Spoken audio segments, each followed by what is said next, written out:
Tuesday, September 2nd, 9:05, I think it is. We will go in executive session at the end of the meeting per KRS 61.8101B.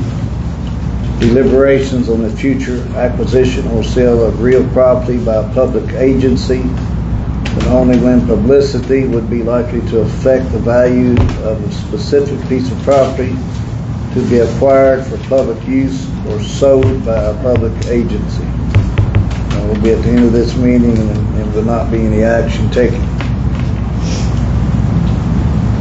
Jeff, you want to lead us in pledge?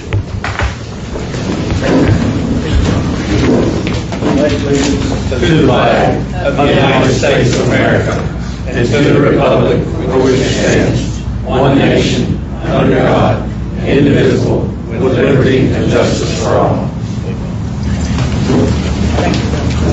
John, you want to lead us in prayer? Sure. Father, we thank you so much for bringing us together today. We thank you for this opportunity to come and do the business of Nelson County. We just pray that everyone that would speak here today, that would conduct business here today, would do so in a manner that is God-honoring and befitting the offices that they hold. And we ask all these things in Christ's name. Amen. Amen.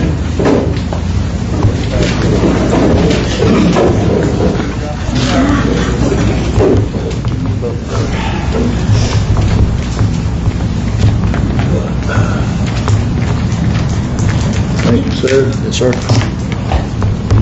This again, Chip, all this is related to zoning, which means I need to wait for the hearing. Ask them if anybody's big comment on Well, this is a public comment. Is anyone here wanting to talk or discuss anything other than what's on the public hearing on the zoning? Anything other than that?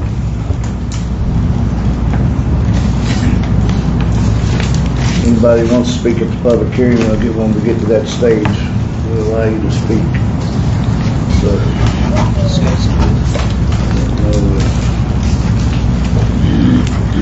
we don't need to really sign up for that.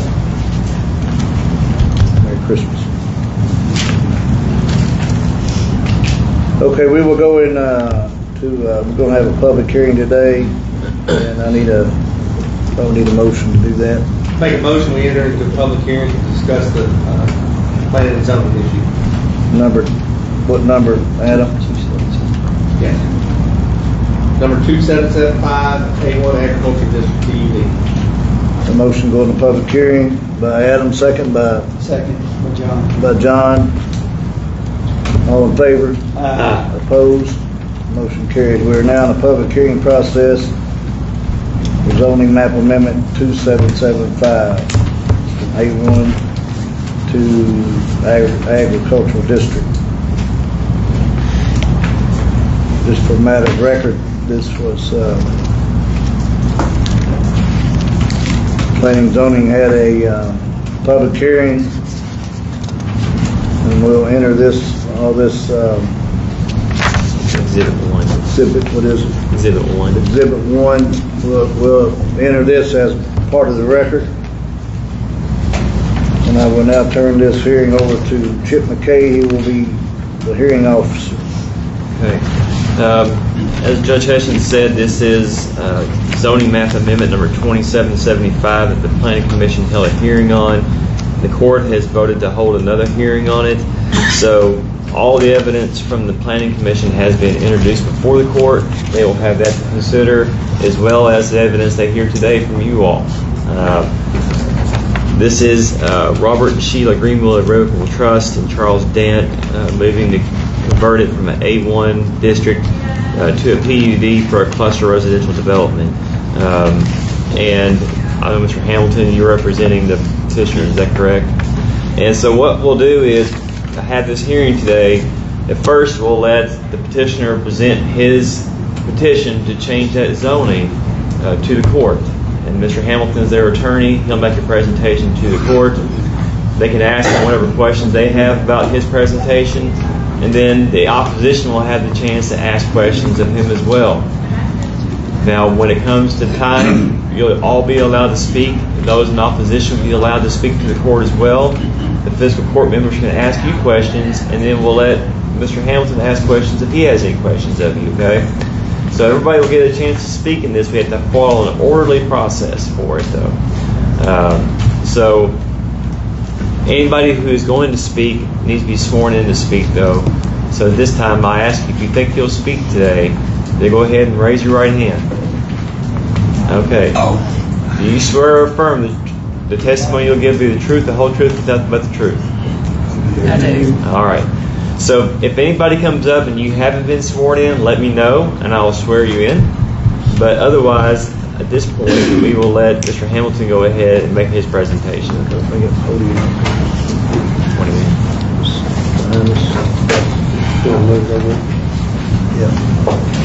Thank you all for allowing us to do this today. We've got a few things to hand out to the fiscal court that I think may be helpful.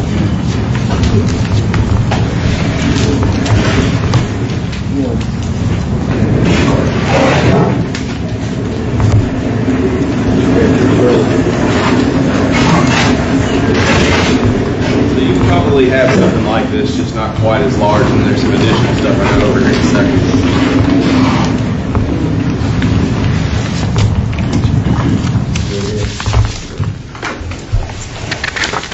Chip, I am bringing one for you. I don't make decisions. Thank you, sir. Okay.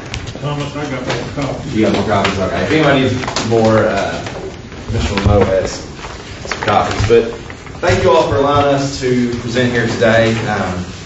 I represent the Greenville Trust and also the trustees and Charles Dant in attempting to do this development.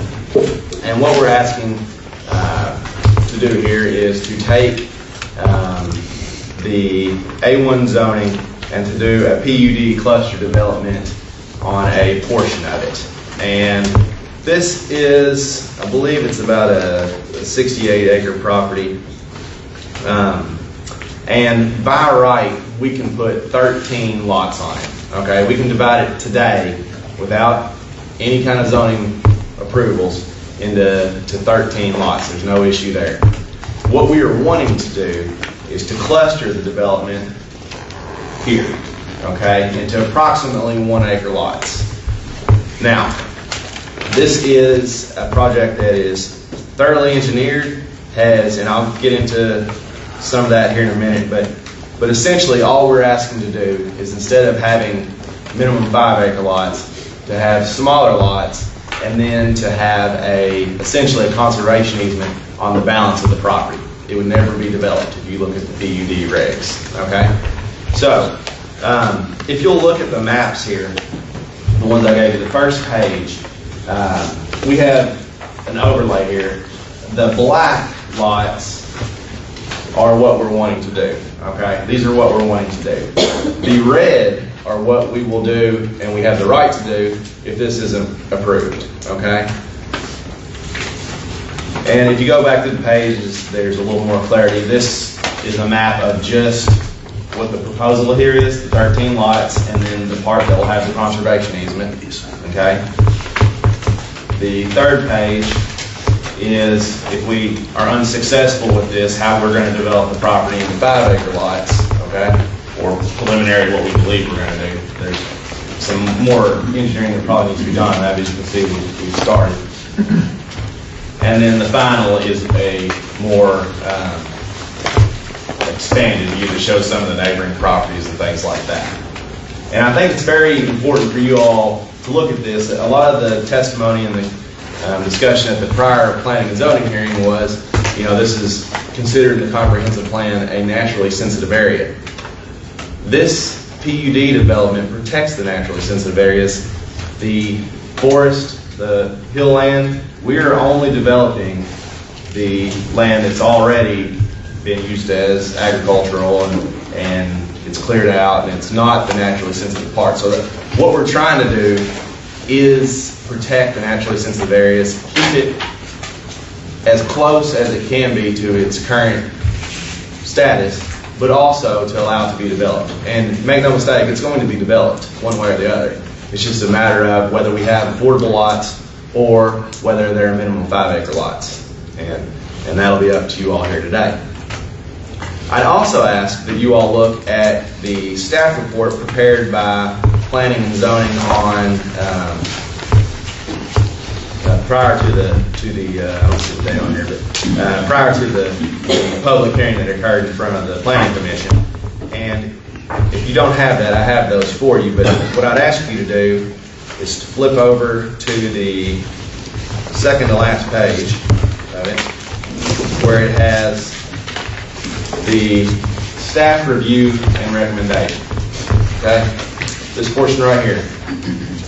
If you go to the second to last paragraph, and this is what I think is important, it says, should the applicant decide to go with the 13 1-acre parcels and the remnant tract as outlined in the A1 PUD requirements, then the project meets with the requirements of zoning regulations and could, at the discretion of the commission, be approved. Okay? So, I think that's important. Can you show that? Everybody got that? Does everybody have that? Well, it's not in the same location for us. What page is it? Yeah, let's get that. I've got copies for everybody. No, we have copies. We got a bunch of copies. It's about 7 or 8 pages in. Okay, sorry. All right. So those are things I'd like you all to keep in mind as we're going through this. Just as a real quick overview, we had a hearing in front of Fiscal Court, in front of Planning Commission, and it was tabled at that meeting. It came back at the next meeting, and the Planning Commission made, to me, what is probably the most incorrect decision I've seen the Planning Commission make since I personally practice. I'm sure that people would disagree, but the basis for the denial was largely centered on that there had not been a change of an economic, social, or physical characteristic in the surrounding area. And this property is approximately 2 miles from the Dant Distillery, Lockstill Distillery. And I don't think there's been any more dramatic change in an area in the county than that. What that distillery has done to that area has dramatically changed the surrounding area. So that was their basis for the denial. They were saying it was too far, but it's only 2 miles. So to me, that was, or less than 2 miles, and that's driving. So to me, that was a very perplexing and incorrect decision that the Planning Commission made, and we're asking you all to correct that here today.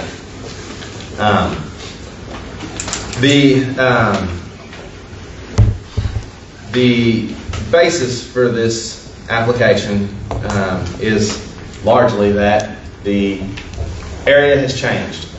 Southern Nelson County, I've been in front of this court before, I've been before Planning Commission for requesting zone change in southern part of the county from 5-acre lots to 1-acre lots. Now, slightly different zoning classifications and whatnot, but the fact remains is that there are very limited opportunities for development in the southern part of the county.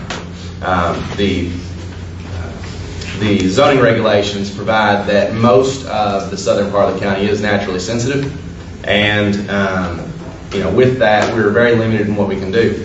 As you can see from the maps that we've given you and from the evidence that we put into the record in the prior hearing, this lays very well for development. Okay,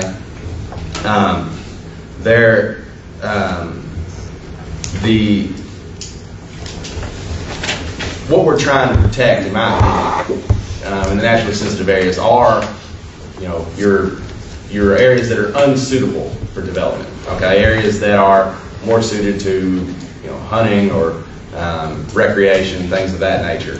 Things that would be difficult to build infrastructure, difficult to develop. And that's not what we have here. We have a very well situated property. Mr. Lameau can speak a little bit more particularly about that, but it does work very well for this. So the existing zoning classification, point 1, is, in our opinion, invalid. The 2010 comprehensive plan, it's been readopted, but it color-coded essentially the entire area south of New Haven as naturally sensitive. And so it's basically an A1 zoning district requiring 5 acres or larger residential lots. A 5-acre lot right now is going to cost you, in my experience, doing a fair amount of real estate in this county, nearly or exceeding 6 figures. You're not going to be able to get a 5-acre lot and build a house on it if you're a family starting out, if you're somebody that is trying to build something and wants to live out maybe where you grew up or out in the country. You're not going to be able to afford lots out there as is. This again is relatively flat terrain and highly suitable for smaller residential lots. This item number 2, the changes in that area were not anticipated in the 2010, the original, not the readopted, but the original comprehensive plan. Obviously, we have the distillery. The employment there has waxed and waned, but we believe it's restarting, and at times it has exceeded 150 jobs. Affordable Trust, Inc., which is also an employer in the area and located near to this property, has over 30 employees now. It's tripled in employment since the 2010 comprehensive plan. So for the Planning Commission to say that there's been no change of an economic or social, physical nature in that area is plainly wrong. It's incorrect. And so that is something that's, in my opinion, strongly in favor of this application. We believe that this property has sufficient utility. Part of this project, if we go to the PUD lots, is that the developer will have to put in a pump station for the water line to increase water pressure. If we go to 5-acre lots, we do not have to do that. That's not a requirement, so it wouldn't be something that we pursue if it's not required. But there have been issues of water pressure that we've heard. If this is approved, one of the requirements that we have with the LaRue County Water District is to increase, to add the pump station to increase the water pressure. There's sufficient electric and internet facilities. The fire departments, there was some discussion about that, but we're within 5 miles of New Hope Fire Department, and the Rolling Fork Fire Department is not so much further away. This provides a Class 9 insurance rating, okay? And that's what all other residential houses have in the area. So we believe that there's sufficient utilities and services in the area to safely do this development. The developer has engaged the health department preliminarily, and the properties do work, and the lots do work for septic systems. They perk. Now, obviously, once we get this developed, we'll have to have the health department out on each and approve each septic, and that will be a requirement.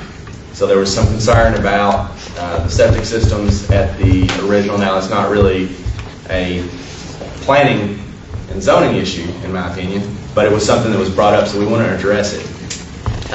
That each system would have to be approved by the health department, and no development could occur if the lot did not perk and if it did not meet the standards of the health department. The area is not within the floodplain, and it's bounded by county roads. It's on Walter Hall Road and Coon Hall Road. We have adequate site distance for the proposed driveway entrances to the residence, and the road department will issue encroachment permits for the new driveways after they verify the site distances as well.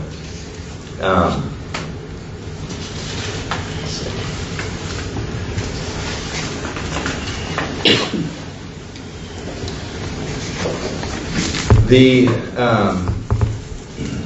application complies fully, in my opinion, with the PUD requirements, and in my opinion, there's no better example of a potential PUD than this.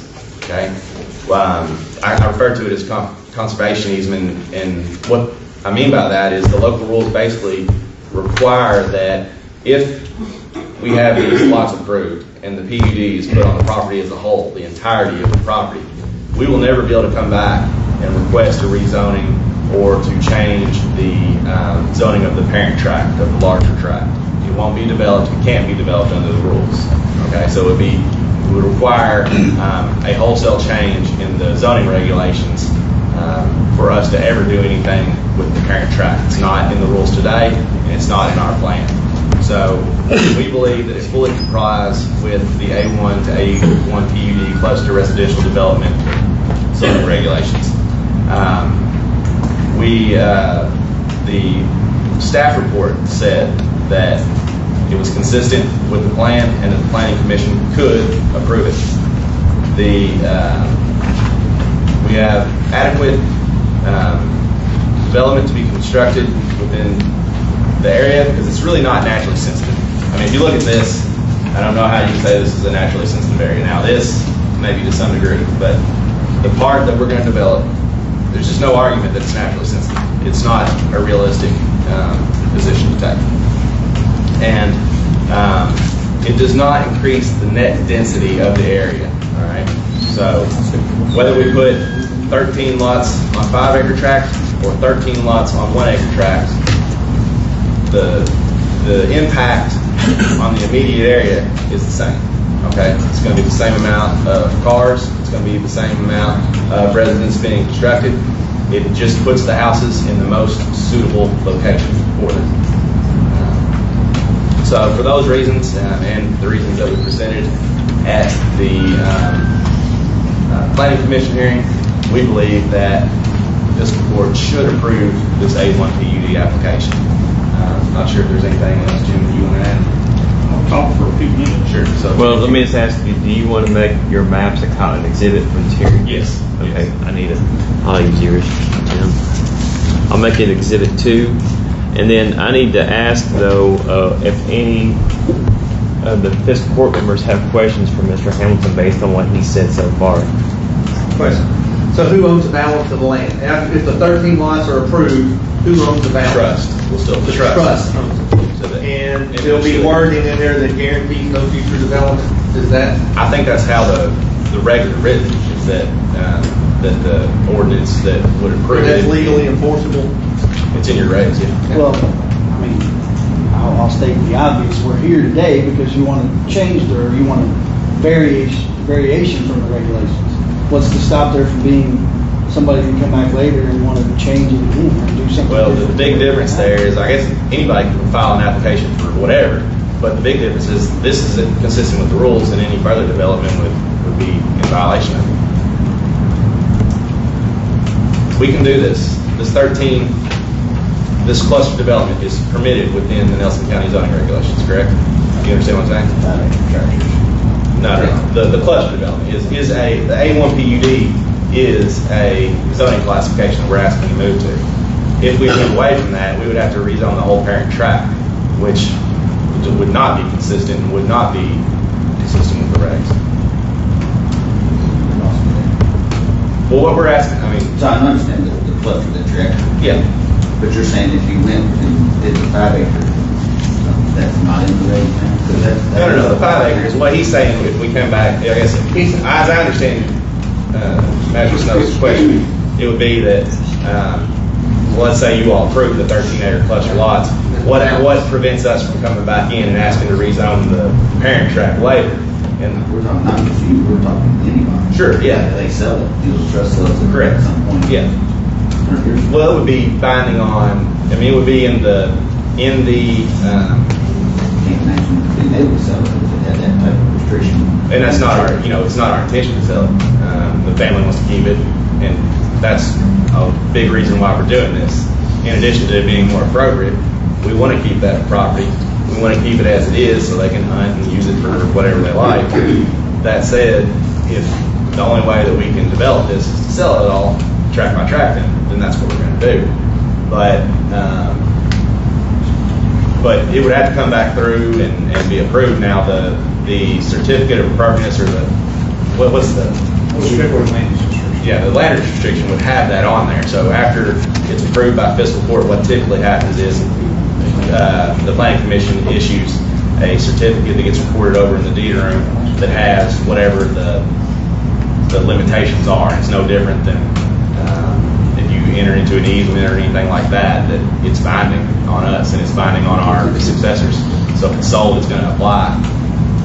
Nothing to say, I guess, that in 20 or 50 or 100 years, somebody couldn't come back, but as the rules are written today, it wouldn't be approved. And so that's what, I mean, it would be up to you all. If you all, or if this body changed the rules, then yeah, sure, they could probably come back and try to get out of it, but they would still have to get out of the agreement that is required to make the conservation of zone in place. Well, would it be restrictions, I'm just giving an example, like the restrictions we got on Wickland, they carry with the deed? Yeah, So exactly. this would carry It would with carry the with deed the also? property. Yep. Okay, I've got a question. Who determines naturally sensitive? You all did when you created the plan. So it wasn't us, it was courts before us. I assume I'm not sure on that. Okay, so this application, the first application you presented, it passed No. the comprehensive okay. plan. It's in the planning and zoning rules and regs to do exactly what you wanted to do, the 13 lots, and leave the rest. Is that correct? Subject to approval by the commission or the fiscal court, yes. Yes, but it's in the comprehensive plan, I think. What- Yes, it is. Sean? No, I don't. Was this in the comprehensive plan, the way they drew it up and presented it to Was what in the conference? the 13 acre lots? The PUD. A1 zoning district allows for planned unit developments in A1. The question is that they're changing the zoning of the property. So you're going from A1 to A1 PUD. It's permitted if all the conditions are met. Sean, can you come up here if you're gonna ask any to introduce himself? Just go ahead and say your name for the record, please. Sean Moore, Director of Planning Zone. When you move to A1, from the A1 they request a change to allow for the cluster development. It goes from A1 to A1 PUD. There's a series of requests or comments and requirements that are laid out in the A1 zoning district in the ordinance currently written. All right, they meet all those requirements. They do meet all those requirements.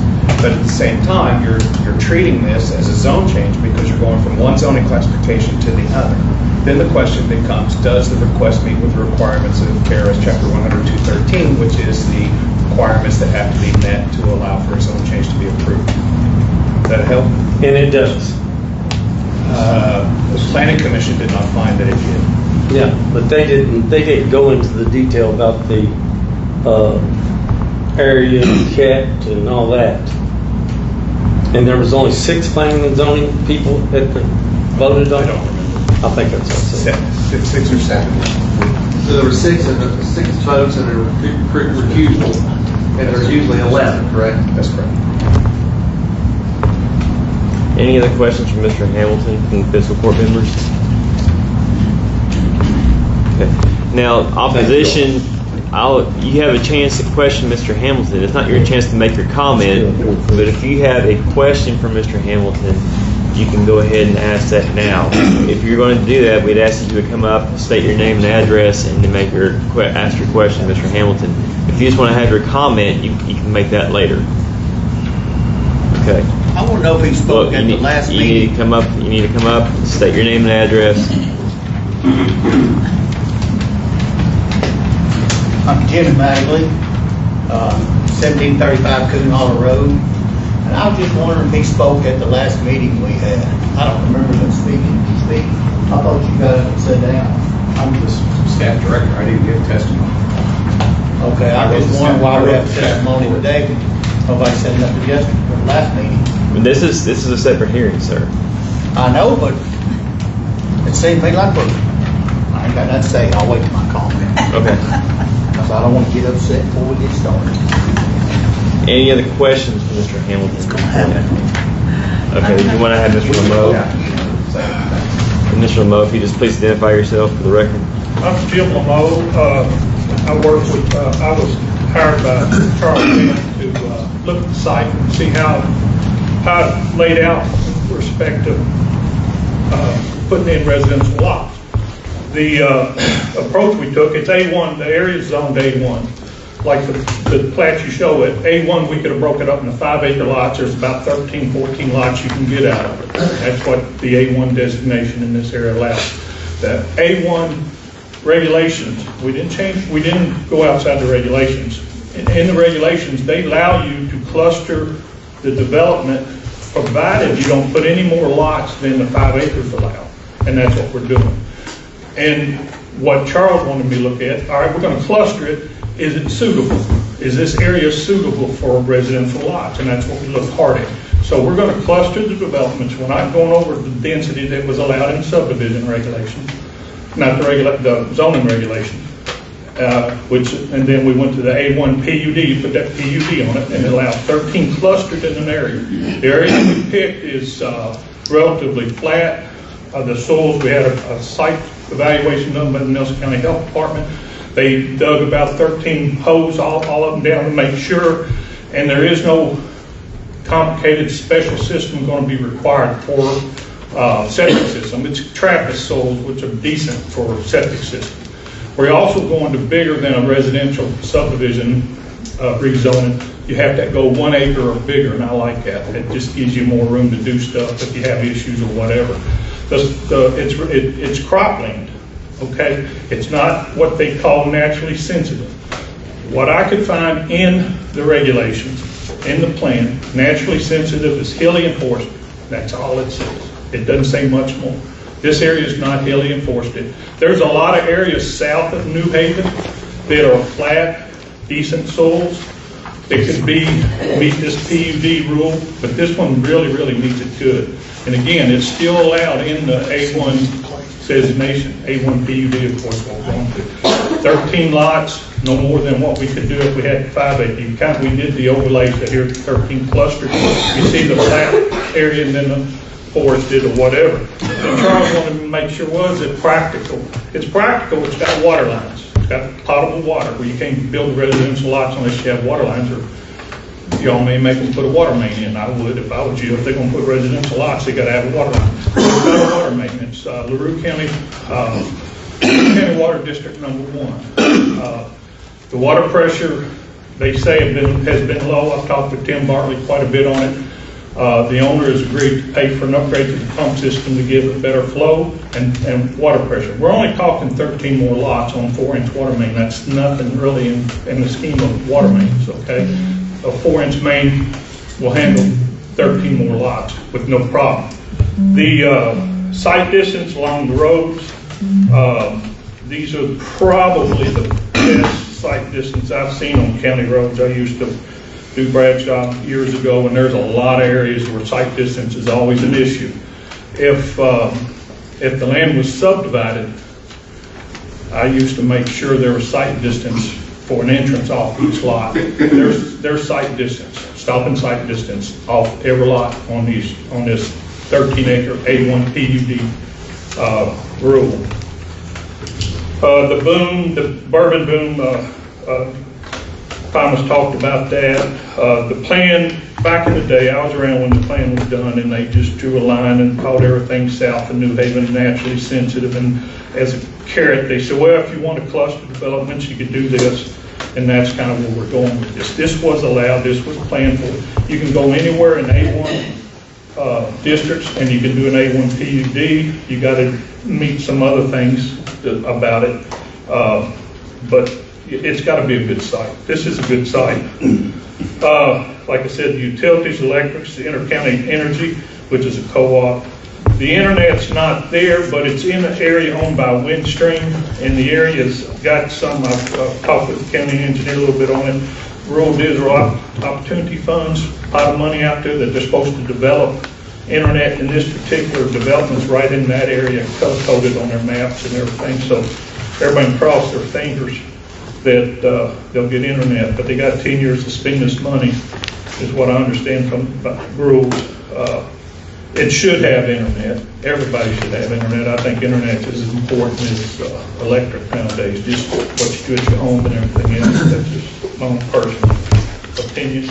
Not in a floodplain, like Thomas said, under your floodplain. The street access is bounded by Walker Hall, Coon Hollis Street is those roads aren't the best in the world, but this particular area is super straight, super sight distance. I walked out there and looked at it. It's good sight distance.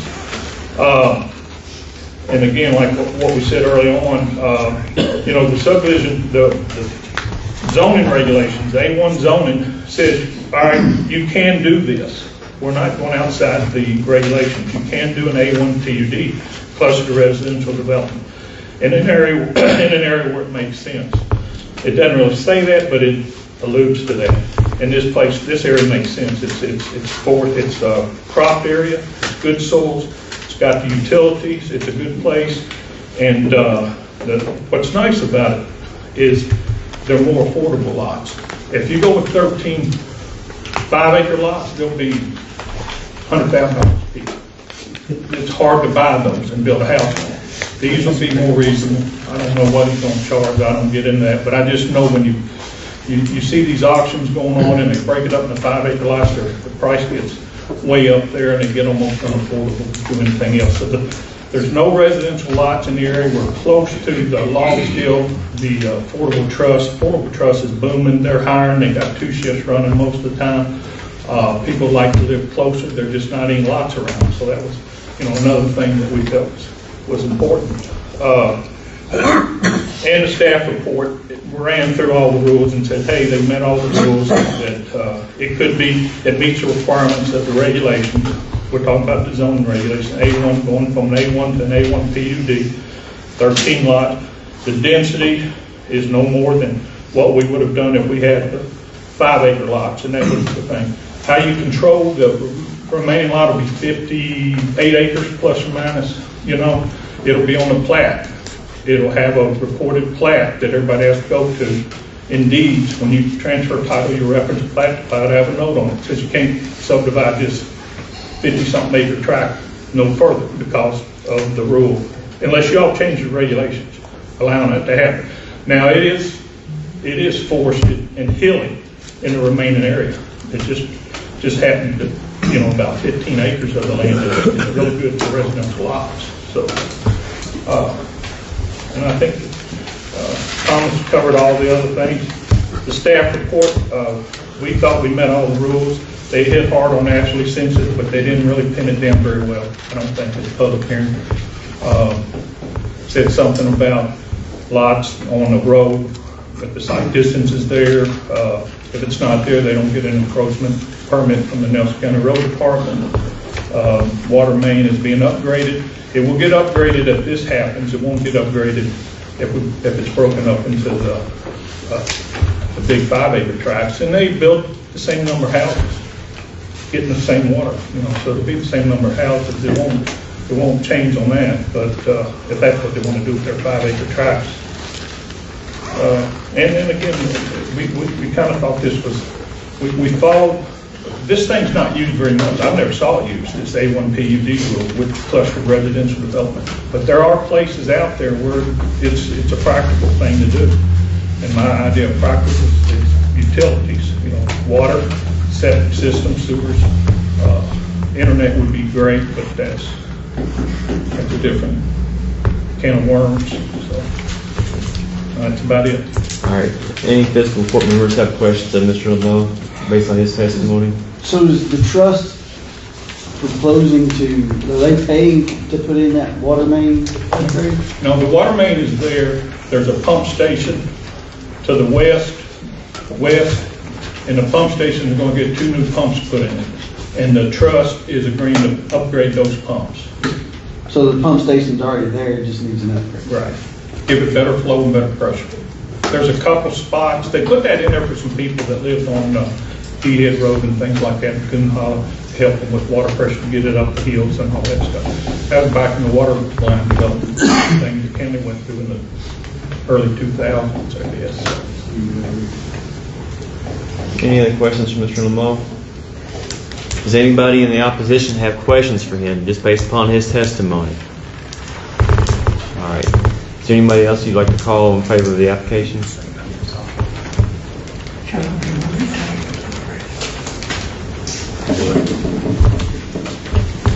I've got more maps if anybody needs one.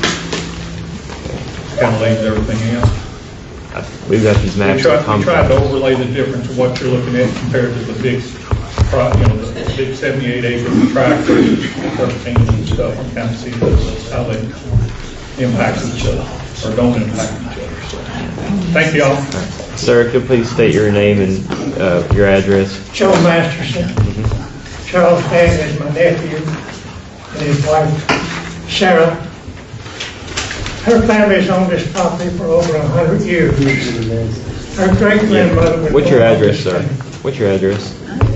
All they want to do is have 13 beautiful homes.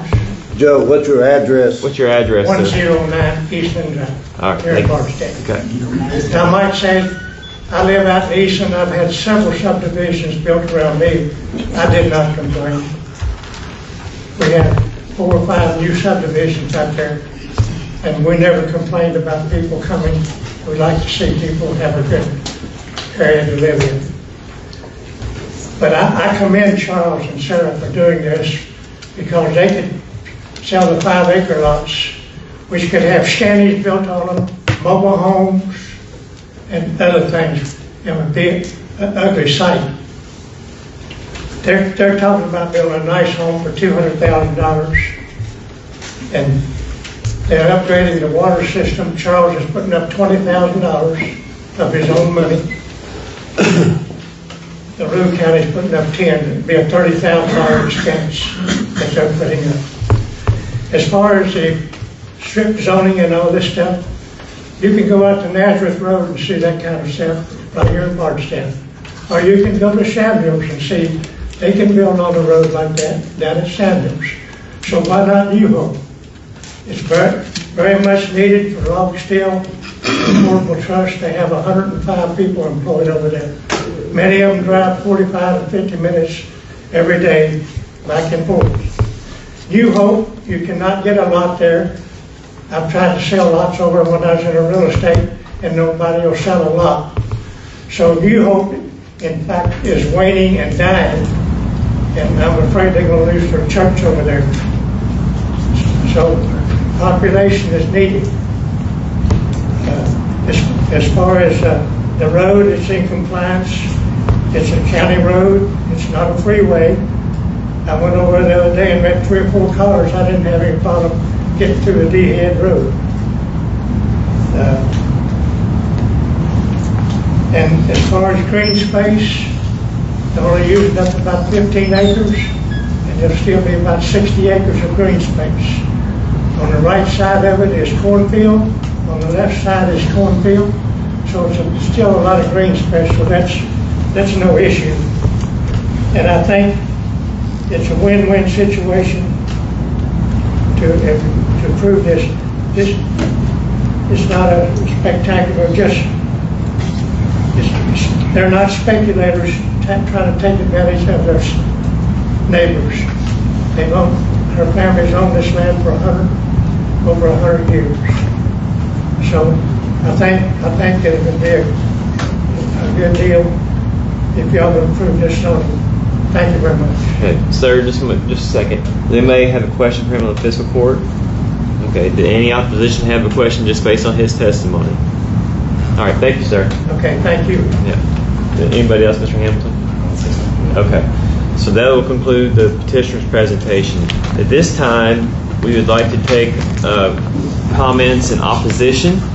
If you would come up to the podium, state your name and your address, and state what you want to state.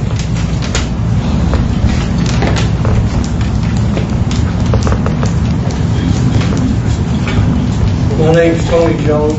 I live at 1235 Walter Hall Road in New Hope.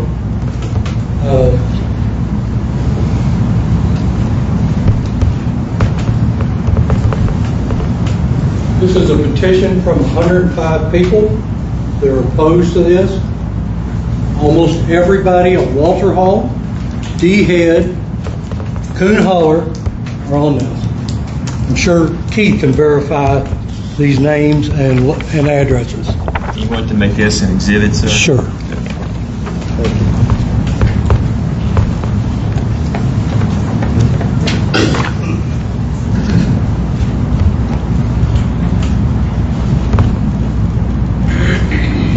Next thing I'd like to address is their application.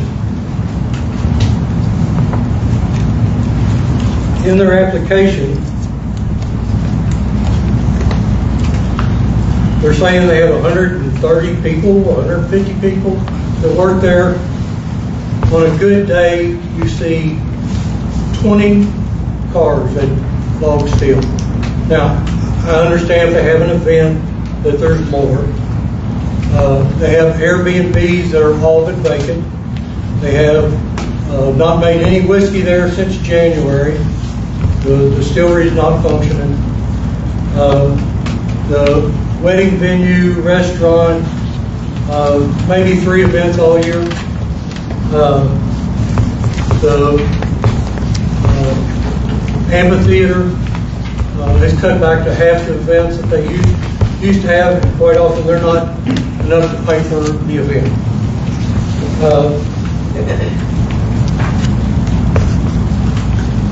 A lot of the workers that they're claiming are seasonal.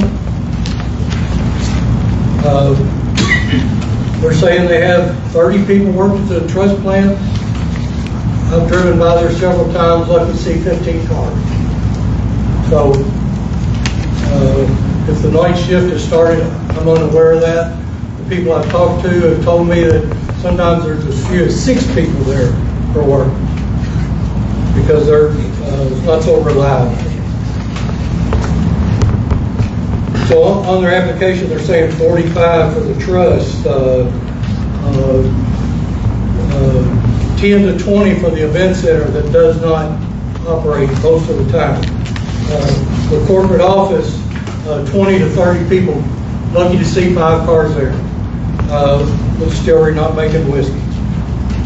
The place is, they might think it's coming back, but nobody can, we sure can't tell that it's coming back. It looks like it's going under. I hear it's for sale. The next thing I would like to address.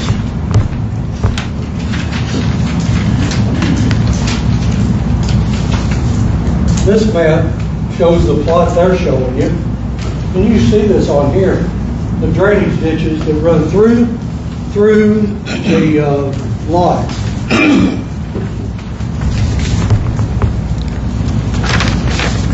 Was this an exhibit? Sure. Exhibit 4? The little drainage ditches that run through the lot. I do not. I'll give you one of mine. I take that back. I do have mine.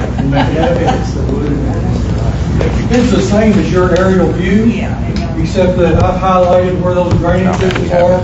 The aerial view shows those drainage ditches plainly. That's a draft plan. Now, the property was wooded in those drainage ditches and wooded along the road. And it was my understanding that they weren't supposed to do excavating prior to this project. But that's done, and I'm sure they're going to say it did for the farm, and that's fine. I really don't have a problem with that. I mean, it looks good. I have to admit it looks good. This is the report from the environmental for the septic systems, and you see I wrote on the side there 3, 11, and 12. Those are the plots that presently have a drainage ditch run through them.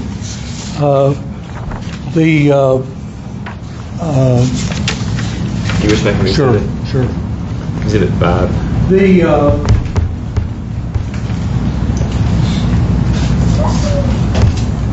The statement on here, some may require a pump system depending on the house location. Most will require a curtain drain. So they're saying their septic systems don't need anything extra. They do. And the reason they do is because this land slopes. It is karst ground. So they don't take too much in consideration for the karst ground. To me, I'm on a well. So I have 2 springs on my property besides that one. There's at least 2 other people in this, in the neighborhood that use springs, either to feed to water animals or for other uses. The karst ground, it doesn't care what the surface does. The surface is not where the water goes. The water goes where the caves underneath the ground go. So I've been on this well for 40 years. I'm right across the road from this development. Am I going to lose my water? I realize I can hook to city water at a pretty steep expense, but I can do it. But should I have to? Should we risk the groundwater by putting 13 septic systems this close together compared to what they keep saying, 15 lots or 14 lots spread out over 5-acre tracts? A lot less likely to have an issue with the septic system. A lot less. The water supply. Yes, they say they're going to improve the pump station, and they're not. They've said a few times that they're going to put in another pump station, but they're not. They're going to put in more pumps. The line is still the same size. The volume is still the same. Just because you put more pressure on it, doesn't mean that it's going to supply more homes. So we have concerns about the improvement being helping to solve the problem. The roads. I don't know if any of you have had the time to drive out there to look at the roads that are there. They're very curvy, lots of blind areas. The gentleman said he drove out there with no problem. Well, he's a lucky guy, because all of us have problems on a regular basis. Not even 2 weeks ago, I thought my day was done. Coming out of D-Head Road, just to go across Walter Hall into my driveway. The truck that almost hit me took the ditch on the other side. There was nowhere for me to go. It's not at all unusual on these curvy roads to meet a car that's a little bit too much in the middle, so you take the ditch. That's the way life is out there. So this many more homes with this many more cars, 13 homes, 26 cars. If they have children, it increases even more. The roads are already strained.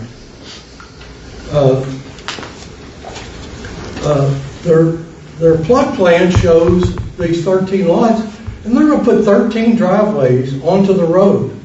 Not like a regular subdivision where you have one access, but 13 places where people are going to pull in, back out onto the road. They say the sight line's good, and I'd agree to the most part. There's a hill coming in on each side of this, one on Walter Hall, one on Coon Hall. It might make it a little bit closer than the sight line should be. I think that your policy is that the driveways there not be this many driveways coming out for this many homes, that there should be at least an access road for this subdivision. Now, planning and zoning. They unanimously voted this down. And their argument is that the only thing planning and zoning was basing it on was the rural and sensitive area. Well, there's things in the comprehensive plan that tell you that they're supposed to protect the ambiance, the look of the area. Well, this does not do that. I don't know if y'all are familiar with Joni Mitchell's song, They Paved Paradise and Put Up a Parking Lot. This is our paradise. We don't want it to be paved into a parking lot. And that's what this will look like. They're right. There's lots of green areas around there. You don't see any of this there, and you should.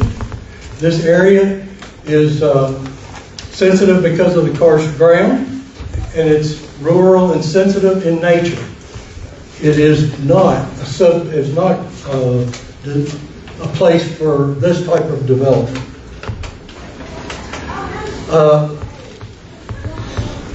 This type of development should be guided toward what comprehensive plan says. A town, a hamlet, a crossroads where there's already 1 acre lots. There are Gethsemane where the distillery is. There's 1 acre lots around that. If they could expand them, that's different. That's on a highway. That's on a state highway. Excuse me.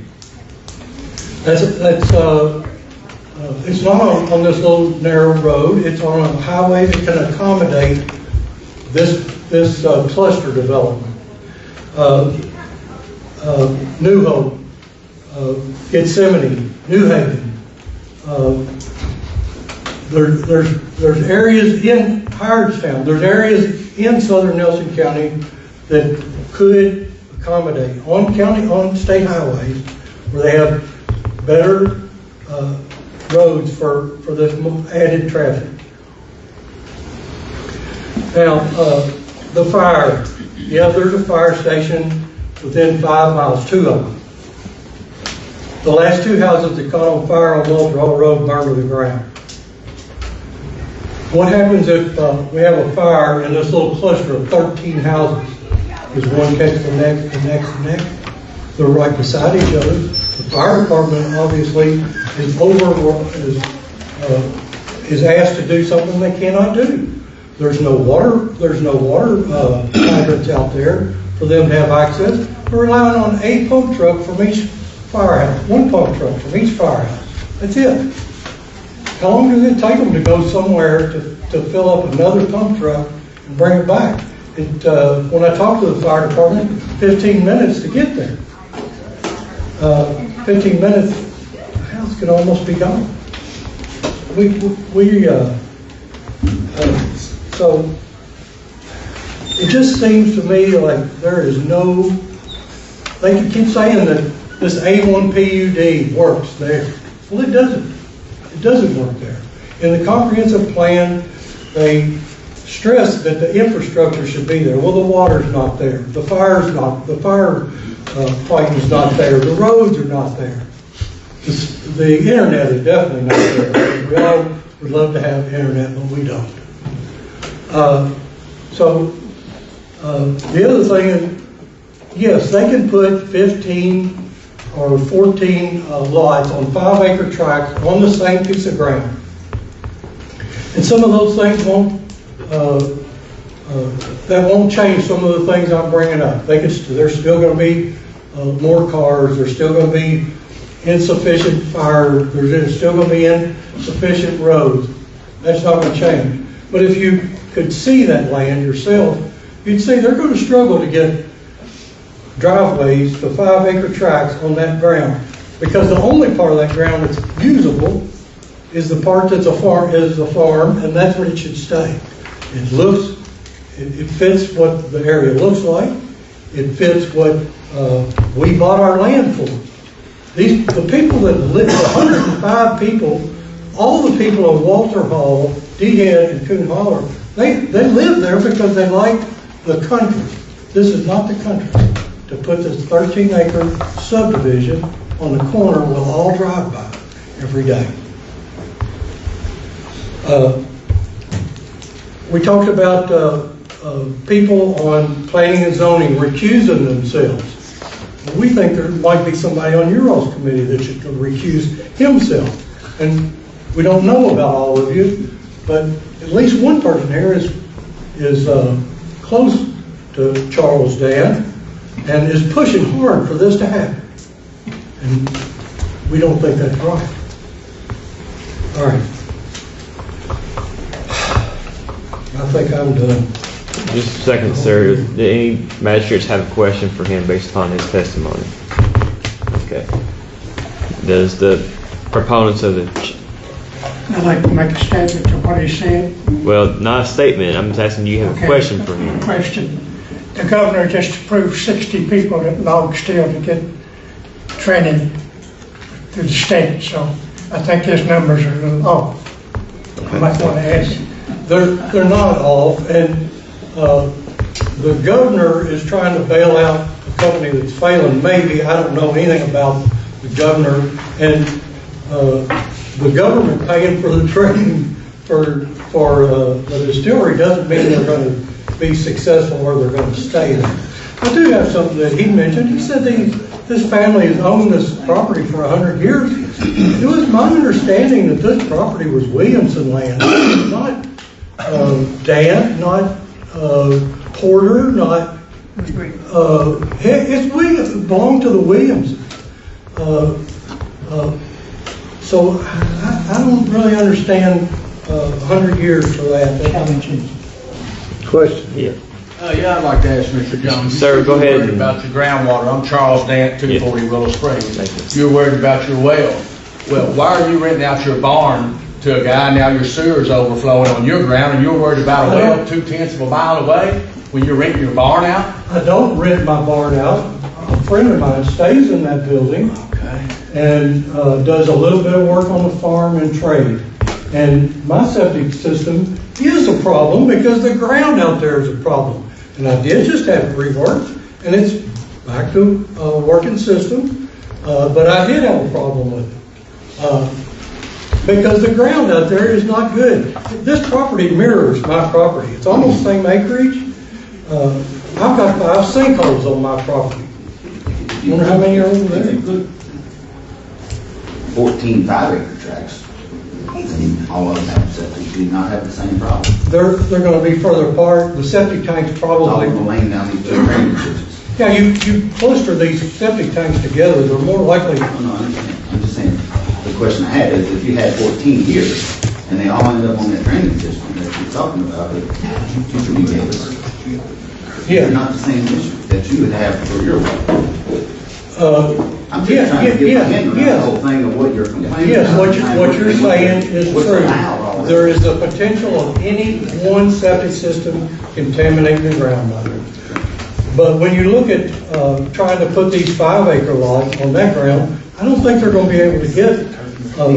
Even if they got 9. I don't think they're going to be able to. There's 2 or 3 that people may not want. If you go out there and look at this ground and how hilly it is, it's going to be hard to even get an access to that wooded area because there's a gully where it most closely connects to the field that's big, might take a bridge, not going to take a culvert and fill it in. It just doesn't loan itself to even quality 5-acre lots, much less. So, but you're right. Any one septic system could contaminate. That's just a chance I've got to take. And you mentioned the Carter's ground numerous times. Well, there's like 25 counties in Kentucky that are the exact same situation. And there's denser populated areas all over those as well. But I'm going to assume that they're less concerned about the groundwater, for one, which I think is wrong. I'm going to assume that well, I can't assume, but I would question to what extreme. I've got a pond I dug. It won't hold a bit of water. I dig down to where the hole is, and all I hit is a rock with holes in it. That's all. That's what the whole area is full of. That's why the sinkholes on my property and probably on that property. Something I hadn't mentioned is the runoff water from this cluster would be much worse than a runoff from 5-acre lots because all of that being concrete and roofs, it's going to run to one spot, and that spot is a creek that floods from time to time now, but that would make it worse. It's going to add to the floodplain, whether it's in the floodplain or not. It's also headed towards property that has one of those mini springs. So the runoff from this is an issue. I realize that your engineer would deal with the runoff. He would deal with all these driveways that shouldn't be 14 driveways dumping on this road. The right-of-way on one part of this road is 3 feet. You have 3 feet before you're in the tree, big tree. So if you're driving down this road and you meet something big. You take one of these full-size trucks, two of them can barely get by each other. And then you've got 3 feet to compensate for what's happening. The other side, the ditch. It's not safe for the people who live there now. Why would we put that many more than that? This 13 houses, you can go half a mile in any direction. There's not 13 more. You might be able to go a whole mile in any one direction and not have 13 more houses.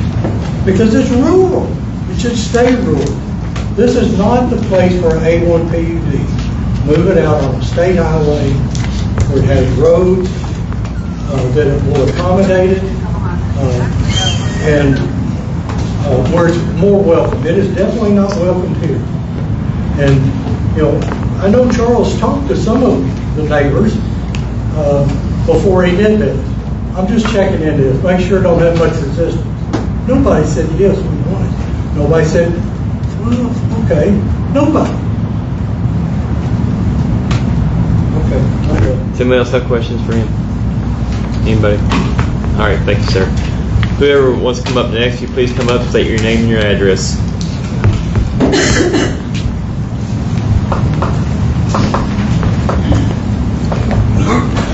Thanks, Tony. And good job. Good morning. My name is Charles DeWitt. I live at 2210 Coon Road. My property lies about 200-300 yards from the proposed change from Zone 1 Agricultural to Zone A1 PUD. Planning Unit Development. Sounds to me like it's nothing more than a subdivision. I lived in Cox's Creek for 8 years. Beautiful, just beautiful. Contractors came, bought farmers' land. Farmers didn't have anybody to work it. Then the subdivisions came. I disagree with Mr. Masters there. He says it didn't change anything. You might live in a different part of the world. It changed Cox's Creek for me. These additional homes, they surely will enhance our neighborhood. That's why we're out there. We come out there, we didn't even have water. We had water off of roofs so we could survive. We didn't. You just don't come out there and move out there from Cox's Creek to New Hope without any water or anything like it was. This area is accessed by 4 roads. 4 roads. Hartstown Road is our main road. It's got 2 culverts, railroad track, and a bridge. The bridge is rated at 44 tons, 6-axle trucks. Now we go to the cement, we go to the roads. The other 3 roads is D-Head Road, and that bridge, thanks to the dance, we got a new bridge, but 40-ton cement truck is questionable. Cement truck weighs 30 tons empty, another 10 cubic yards is another 10 tons. The other roads, D-Head, like I said, is questionable. The other 2, my road, Coon Hall's got culverts. Road is overhung by trees, poor visibility, and sharp curves. We have a lot of traffic on that road, but mostly farm equipment. We have tractors pulling wagons. We have, in some instances, the combine. We have tractors, construction trucks, so much more on those roads. I've done a little figuring, little numbers. We're talking about 13 homes. We're talking about foundations, garages, septic tanks. On these roads that are narrow, they're hard to pass right now, And speaking of a fire truck, somebody would have to pull off the road. Our water main is 4.5 inches. That's our water main. That's what supplies that now. We're talking about adding the pumps and everything. I don't see that helping the situation much at all. The fire in this location, the house is built, backs up against, I'd say at least 1,000 acres. And Sheila knows this is all Greenwell's land. I respect their request to build on this, but if a fire should start, regardless of it's mobile home or $100,000 or $200,000 homes, as close as they are, we'd never be able to put it out. A pumper truck, our firehouse is in New Haven's got one pumper truck, and one commander truck.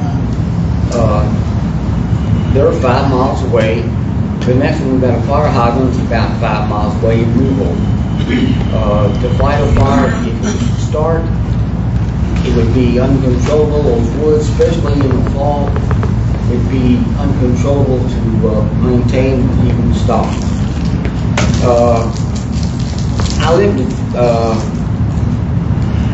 I suppose I've covered everything. Sometimes I don't hear a whole lot. Sometimes I don't hear at all. But therefore, I respectfully request that this court keep it as Zone 1 and not change it to subdivision. It's no good. I don't see any benefit. We're out there because we like we're out there. It's more personal. Like I said, I don't grudge them for wanting to build out there, but it's been out there ever since New Hope and New Haven started. I don't know how many years ago. It was always been foreign land.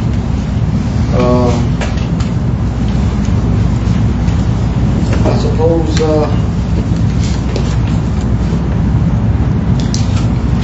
suppose that's all, people. Okay, sir, just a second. And any of the court members have questions for him? Anybody from the, okay. Thank you, sir. You can have a seat. Whoever's next can come up, but we want to make sure you don't repeat what everybody else says, though. If you have something different you want to add to the conversation, you can do that. Can I speak for just one more second? I have one thing I'd like to say. Just go up there and state your name and your address. My name's still Tony Jones. I'm still living at 1235 Walton Hall Road. I meant to mention that I did a little looking, and there were 30 properties within 1 mile of Dan Distillery that would qualify for A1 PUD. There are 8 on Walter Hall Road. So if you allow this on Walter Hall Road, there's 8 more properties that could do this. It's 8 times the traffic and 8 more subdivisions. This is not an area for subdivision. 30 properties available, most of those on state highway, that are big enough to do an A1 PUD. And 8 of them on Walter Hall Road. Do we want 8 subdivisions out there? Is this setting a precedent? If you allow this on Walter Hall Road, across the street's good, my property's good, Laney Styles' property's good, 8 people can do this. Not what you want. It's a can of worms. We do not want to open. Oh, thank you. I'm sorry. You may have any questions? Yeah, I got a question. A while ago, Tony, you said the right of way was only 3 foot off the road. Yes, sir. Brad, do you know what the right of way is on Walter Hall? I don't know where he's referring to, so I can't think that's county roads that comes in and out everywhere, Keith. It's I know, but it's more than 3 foot on my road. typically in that area, it's going to be either 15 feet from the center of the road or 20 foot from the center of the road. You don't ever measure from the edge of the road. It's always from the center. Jack Richardson's property is the closest that I'm aware of. There's others that are pretty close. 3 foot, I measured it myself. From the edge of the road to the tree, to the first tree. Whole row of trees. It's for maybe 80 yards, 100 yards of it that way. It's that bad. What's the address there? I don't know his address. It's right down from us. Yeah, it's just past, coming from my house, just past Martha and Laney's, on the left-hand side, in a curve. Thank you. Somebody else have something like to add? Go ahead and state your name and your address, and just try to keep conversations to different points. I just, the distance, the county runs, or the city runs 12 feet from the center line of the road to the property line. That's 12 feet that they take care of. From 12 feet on up is our property line. Mike Magnet, East 25 Walker Hall Road. I border the whole west side of this, okay? All the water that runs off that ground comes over me. An inch of rain, a square foot, is 0.667. So that's 17 inches of water that's going to run off a 1,400 square foot house. You're going to have a garage. You're going to have water for men. It's going to always water is going to come down and flood me. So what I ain't heard no mention of no retaining ponds. Nothing. You build a house over here, you got to put a retaining pond in to slow the water down. It's not ever been brought up. And the point on the road, my property line goes to the center of that road. It's on my deed. So I don't know what's what on. Your property line goes to the center of the road? To the center of the road, yeah. And you can go out there and look, you see where they drove that. The railroad spikes there and marked it. Does anybody have any questions for him? Any opponents have questions for him? All right, thank you, sir. But I would rather see 5-acre tracts. That way your water's not going to do it. And I've got a spring down there, then all that's all it's going to.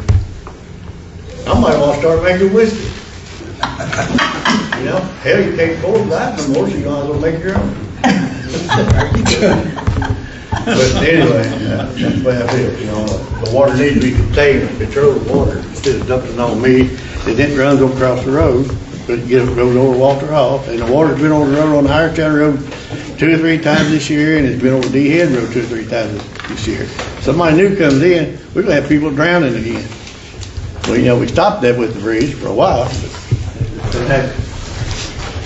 Thanks, Mike. Does anybody else have something they'd like to say? Please state your name and your address for the record, and just make sure it's something different than what's already been brought up.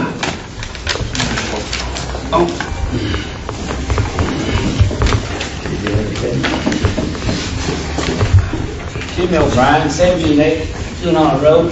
I make a lot of noises because I got that bad back. I agree with Mike, Tony Jones. It causes too much damn traffic. I've about got ran over 4 or 5 different times due to the road conditions, curves, narrowness, and I have a spring that's my source of water. And like they was talking, runoff, we've been there since 1783. And I don't agree with y'all's idea and plan for the reason of I've about got hit, and I know several people others got hit, and I disagree with what they're trying to do. Thank y'all for listening. Anybody have any questions for him? Anybody have questions? Okay, thank you, sir. Yes, sir. Is there anybody else that wishes to speak in opposition? All right, please come up, state your name and your address.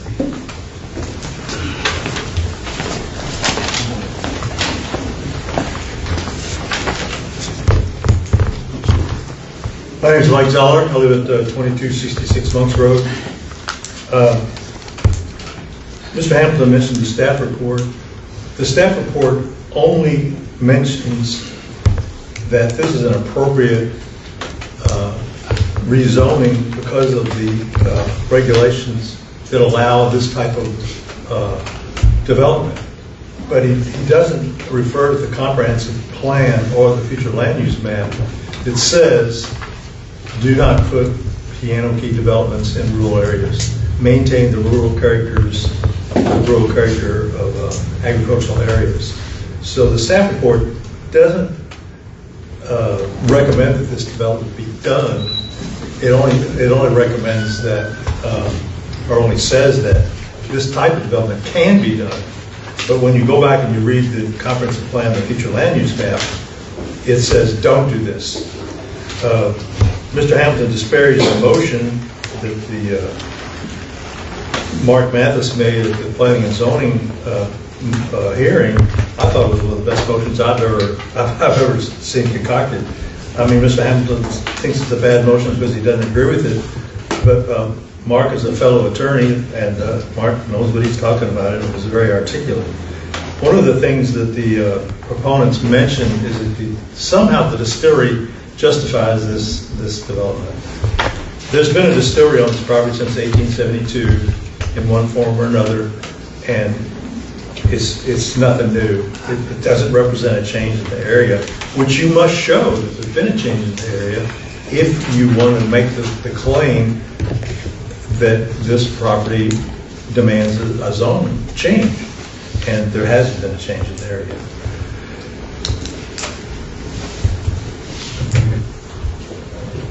He also says in his application, Mr. Hamilton said, that the present zone is inappropriate. Well, if this property is zoned inappropriately now, that means that another 20,000 acres is also zoned inappropriate in the surrounding area. So he says it's inappropriate, but it's not inappropriate. It's just, he had to say that to justify his request for a change. The other thing that he has to show, if there have been social, physical, and economic changes in the area, which he also did not show, because the distillery has nothing to do with this piece of property. The other thing that oftentimes we neglect when a zoning request is being made, you tend to focus in on the person that's requesting the change without considering the neighbors. Mr. Dant has an economic interest in this project, but the 80 to 100 people that live in this area, they have hundreds of millions of dollars invested in their property. They moved there with the expectation that this was a rural area. And like Chuck said, you move there with an expectation of the neighborhood, which the plan, comprehensive plan says it is. You look at the zoning map and it says it's A1. You invest all this money in your place, and then a change comes along that is not concurrent with the comprehensive plan or future land use map. So I guess that's all I have to say. Thank you, sir. Just want to make sure, does any fiscal court member have a question of him? No? Any proponents have a question? I have a question. Okay. It's your contention then that that the Dant distillery or the log still distillery did not create an economic, social, or physical change in this area? Correct. So if they employed 500, you would say, well, maybe back in the 1500s, there was a little distillery there, and that, and now this much larger distillery is not a change. Tell me why the distillery. I'm asking you the question. You'll find my answer in my question. You can consider it a rhetorical question if you wish. This distillery is so far away from this piece of land, it doesn't have any effect on this piece of land. This area of the county is zoned agricultural for a reason, because it is agricultural. This distillery is in I-2. I don't see how an I-2 rezoning can justify a change from A1, particularly since it's a mile and a half away. Do you think that employers do not need places nearby for employees to live? If a distillery was a social service agency, if it was a government agency, and they want to encourage housing in a certain area, that's not a moral responsibility of a business. There are people that work at the Toyota plant who live in Nelson County. Toyota didn't build 10,000 houses. So do you think that Toyota has not changed Scott County? Well, of course it has. Okay. So you think that Toyota has been an economic and physical change? You missed my point totally. I said Toyota did not create housing requirements for all their employees. That was my point. Okay, so you're all right. Fair enough. And Log Still is not responsible for providing housing for their employees. And if they were, why did they convert 5 houses to B&Bs and take them out of the market? You have to ask Log Still that. I don't know. But, well, you should know. You're their attorney. you have. I've never represented Log Still. You have spoken articulately about the processes and the plan. belongs to. You talked about the tasting room, you talked about the wedding venue, you talked about the... You got the wrong guy here. Didn't you write the application for the... Sir, I'm just going to cut this off because he says he didn't represent him. This is kind of not relevant to this hearing. Well, he made it relevant. Well, it's not relevant. We're going to move on from it. Okay, well, you should read your own application because it's in there. Any other questions? No. Let's have a seat. Thank you. Anybody else wish to speak in opposition? Anyone? He's going wait, he's going to come up here. Say your name and your address and speak a piece. My name is Pat Gant, live on 3029 Walpole Road. And, you know, hear a lot of arguments here today, whether it's utilities, roads, waters, any of that stuff will support it, or whether it's good or bad, or whatever the case is. My argument is we've got petitions showing numerous names. Most everyone in that general area is against it for a lot of different reasons, whether it's, you know, your community that you moved there for or whatever it may be. So my thing is that the evidence there is the general public in that area does not want this. And I ask all of our representatives, county magistrates, especially one in our particular area that represents us, to listen to the people instead of benefiting one person in that area versus, you know, the cost to everyone else there. Represent us. You know, that's what we're asking. Both ways, our petitions and the people are telling them. And that's all I have to say. Does anybody have any questions for him? Yeah, I got a question. It was brought up that I should recuse myself. Mr. Gann, if you had asked me to do this for your property, I would have done the same thing that I did for Charles Dan. Charles came to me and asked me a question. I said, Charles, I really don't know. You have to go through planning and zoning. You'll have to figure this out and that out. I really don't know what's allowed and what ain't allowed. Well, Charles supposedly did that. And he went to them and they discussed what they could do and what they couldn't do. As far as the planning and zoning, Jones himself, Mr. Jones, said to me that I should know every rule that planning and zoning's got. I'll admit here publicly, I do not. I know very little bit about it. And I'm kind of a property rights guy. I don't want to tell you what to do with your property, and I don't want you to tell me what to do with my property. I kind of get it that all y'all, you know, I get it. We do need some affordable housing somewhere in Nelson County. If it ain't in my district, it might be in his district or one of my fellow magistrates' district. I have no idea where the next thing's going to pop up like this. I have none discussion what Charles talked to Sean about other than the questions I've asked Sean. I said, Sean, did he do this? Did he do that? And as far as I know, he did everything he was supposed to do on this piece of property. I get it. Nobody wants somebody beside him. I understand, and like you said, you can't know every rule. I sure don't. I haven't a clue. Our lawyers do. Yeah, I don't have a clue. There's much variance there.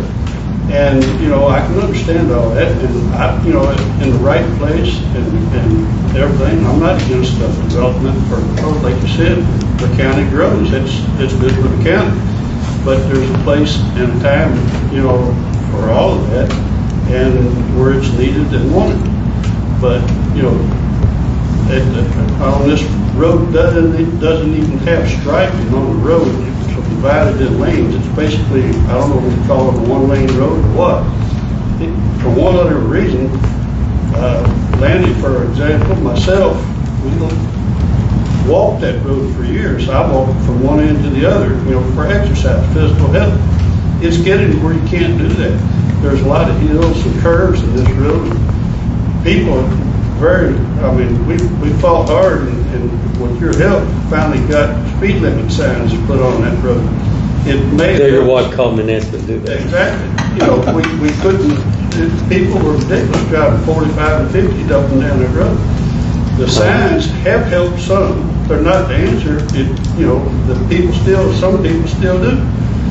But, you know, when you add 13 more houses to it, now, you know, And then you got 8 other pieces of property up and down the road that, and I know one person in particular on my end of the road has made the comment he is very interested in doing the same thing. So, you know, it's going to happen if this goes through. It's going to really grow. And it's going to change the whole community environment.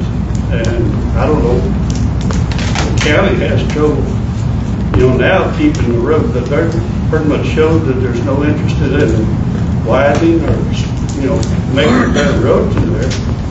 So it's you know, when you pop over one of these curves, meet somebody off the center doing 45 and 50 miles an hour, there's a bad accident. We have more traffic put on, more likely you already have that. But all that's, to me, is a, you know, is a different argument. Like you said, you know, Charles come to you, ask you that. I don't have a problem with him doing that. You know, he wants to do this, but it shouldn't be at the whole neighborhood communities, our southern end of the county, cost or expense or loss. You know, I think, you know, we've made it clear that people in that end, especially in that general area, are not for it. And we hope that, you know, our representatives will listen to us instead of one person. Well, I don't just listen to one person. If any one of you all came to me and asked me this very same question that Charles did ask me, I would tell you, Lynn, go to planning and zoning. I really don't know. I don't know if you can divide it up. I don't know if you can or anything. I get a lot of the complaints. I've heard your complaints about the road, about the water. But when he shows that he could put 13 5-acre tracts there, all the road goes away, all the water goes away, all the septic tank goes away. I mean, in my eyes, I'm looking at it like you're going to have the same thing. Well, it's a little different. But do you want 13 mobile homes? Do you want 13 $500,000 houses? I don't know. I really don't know. And like I said, any one of you came to me and asked me that question. I appreciate my job, and I thank each and every one of you for putting me where I'm at. But I would have done the same thing for y'all. There's rumors running around that Charles and I are partners. We're not partners. I swear under oath right now, we're not partners. I have nothing to do with that. Charles is my constituent, just like you are, Libby. And like I said, if you came to me and asked me that question, I would have told you the same thing. I have no idea. You need to go to planning and zoning and figure it out. And that's why we're here. I mean, you know, and I'm a property rights guy. I really am. I don't want the government telling me I can have clothesline, I can't have a clothesline.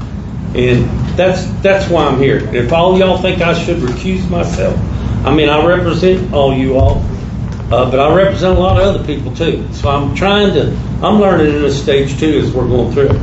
You know, we've done 3 or 4 of these since the last 2 or 3 years, right, Tim? Yep. And we yes, we're not going to please everybody. We're going to make decisions up here. It might make you happy, Lenny, and it might make Mr. Gant mad. I don't know. You know, when I vote yes on something, I try to put my shoes in your shoes or your shoes. What's best? What should I do here?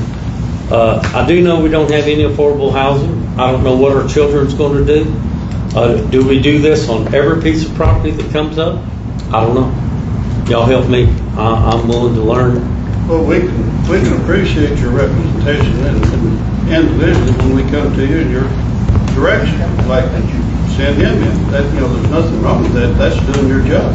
I can appreciate that. But when it comes down to a time to vote for changing an area in a community that has this effect on the general public, then I think, you know, you need to listen to the majority instead of, you know, voting one way for one benefit or profit of one person. Well, it's not, I mean, I guess it's in front of us today, but I just want to do the right thing. If he did it legally and he applied and paid for all this stuff legally, I mean, how can I stop it? Well, I'm not asking you to stop it. That's the whole general county or magistrate vote, the fiscal court vote. I'm just asking you to represent the majority of the people that are saying we don't want that versus representing one person that says, I do want these. That's all I'm asking. Looks like setting a precedent, somebody said earlier. I mean, what do we do? What do you think the projection of Nelson County? Just say no to anybody that wants See. Not necessarily, like I said, in the right time and place, that's the thing, you know, we need to grow. The county has to, you know, to grow. But, you know, just like the city of Bardstown, you've got so many ordinances here. If a person wants to paint a house or paint a fence or put a fence up in the town, he's got to take it there. He can't just go out there and put a fence up. He's got to go do that. Because they don't want the community and everything changed. They want to keep it a certain presentation thing. But we're no different than Walker Hall Road. We like to keep our community to the standard it is now. We don't want one person to come in and totally change that. You know, we like what we moved out there, we invested in that. So I'm just running through my mind. It's okay to have 13 5-acre tracts, but it's not okay to have 13 Well, 1 if acre. you had 13 5-acre tracts, then the impact is spread out over 80-some acre or 50 or whatever the number of acres it is, 60 acres, whatever it is. It's spread out. It's not quite the same impact. Your driveways are further apart, your septic systems are spread out over a larger area. You have a lot less likely that you're going to have actually 13 houses there. You may have one person buy 10 acres there and build one house, or maybe a farmer buy it all and leave it as it is. Yeah, you've had an A1 PUD that's what happened. Stop. We got to stop. So- The person is up there, let him speak. That, you know, so there's a possibility of a lot less impact if you divide it into 5-acre tracts. And I think that was part of the rules maybe that the county set up in the beginning. I think it was the same thing, you know. If you took a 100-acre farm and divided it into 5-acre tracts, it's not, and, you know, sold it, it's not likely you're going to have, you know, 20 different landowners. You know, you may have half of that, or you may have, you know, half the housing.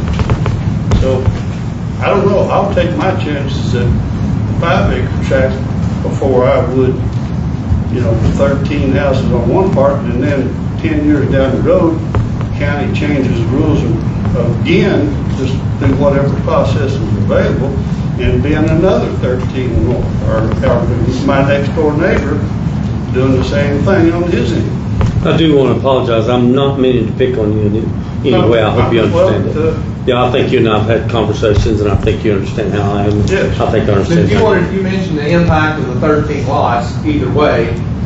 I think the impact of 13 lots compacted is 100 times less than the impact of 13 5-acre tracts, because they're going to put houses up in the middle of them. When they build roads and infrastructure into those 13 tracts, you're talking about devastating acres and acres and thousands of trees, whereas the 13 tracts on the open is going to have no impact on that. Well, so it depends on your interpretation of impact as to which has the greatest or the most detrimental environmental impact. Interpretation does vary quite a bit. I agree with that. But like I said, if you spread 13 septic systems over 60-some acres there, spread them out further, it absorbs better into the ground, spreads it out more. Same way with the driveways. You have less impact on entrances if you put them all one right after the other down the line and down the road. Yeah, when you go put 13 entrances into those 13 big tracts, the impact's tremendously greater than all of them being more contained. I don't know. That's spread out over a lot larger area than it does in one group there. But, like I said, that's opinion. Everybody has. Anybody got any more questions for him? Thank you. Thank you. You want to speak? Please give us your name and your address, please.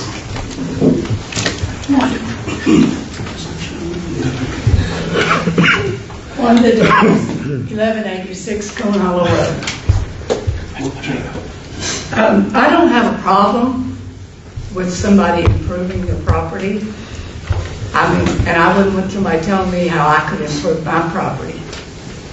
My question is the county prepared to take over after this group of homes are put there? How are they going to maintain our roads?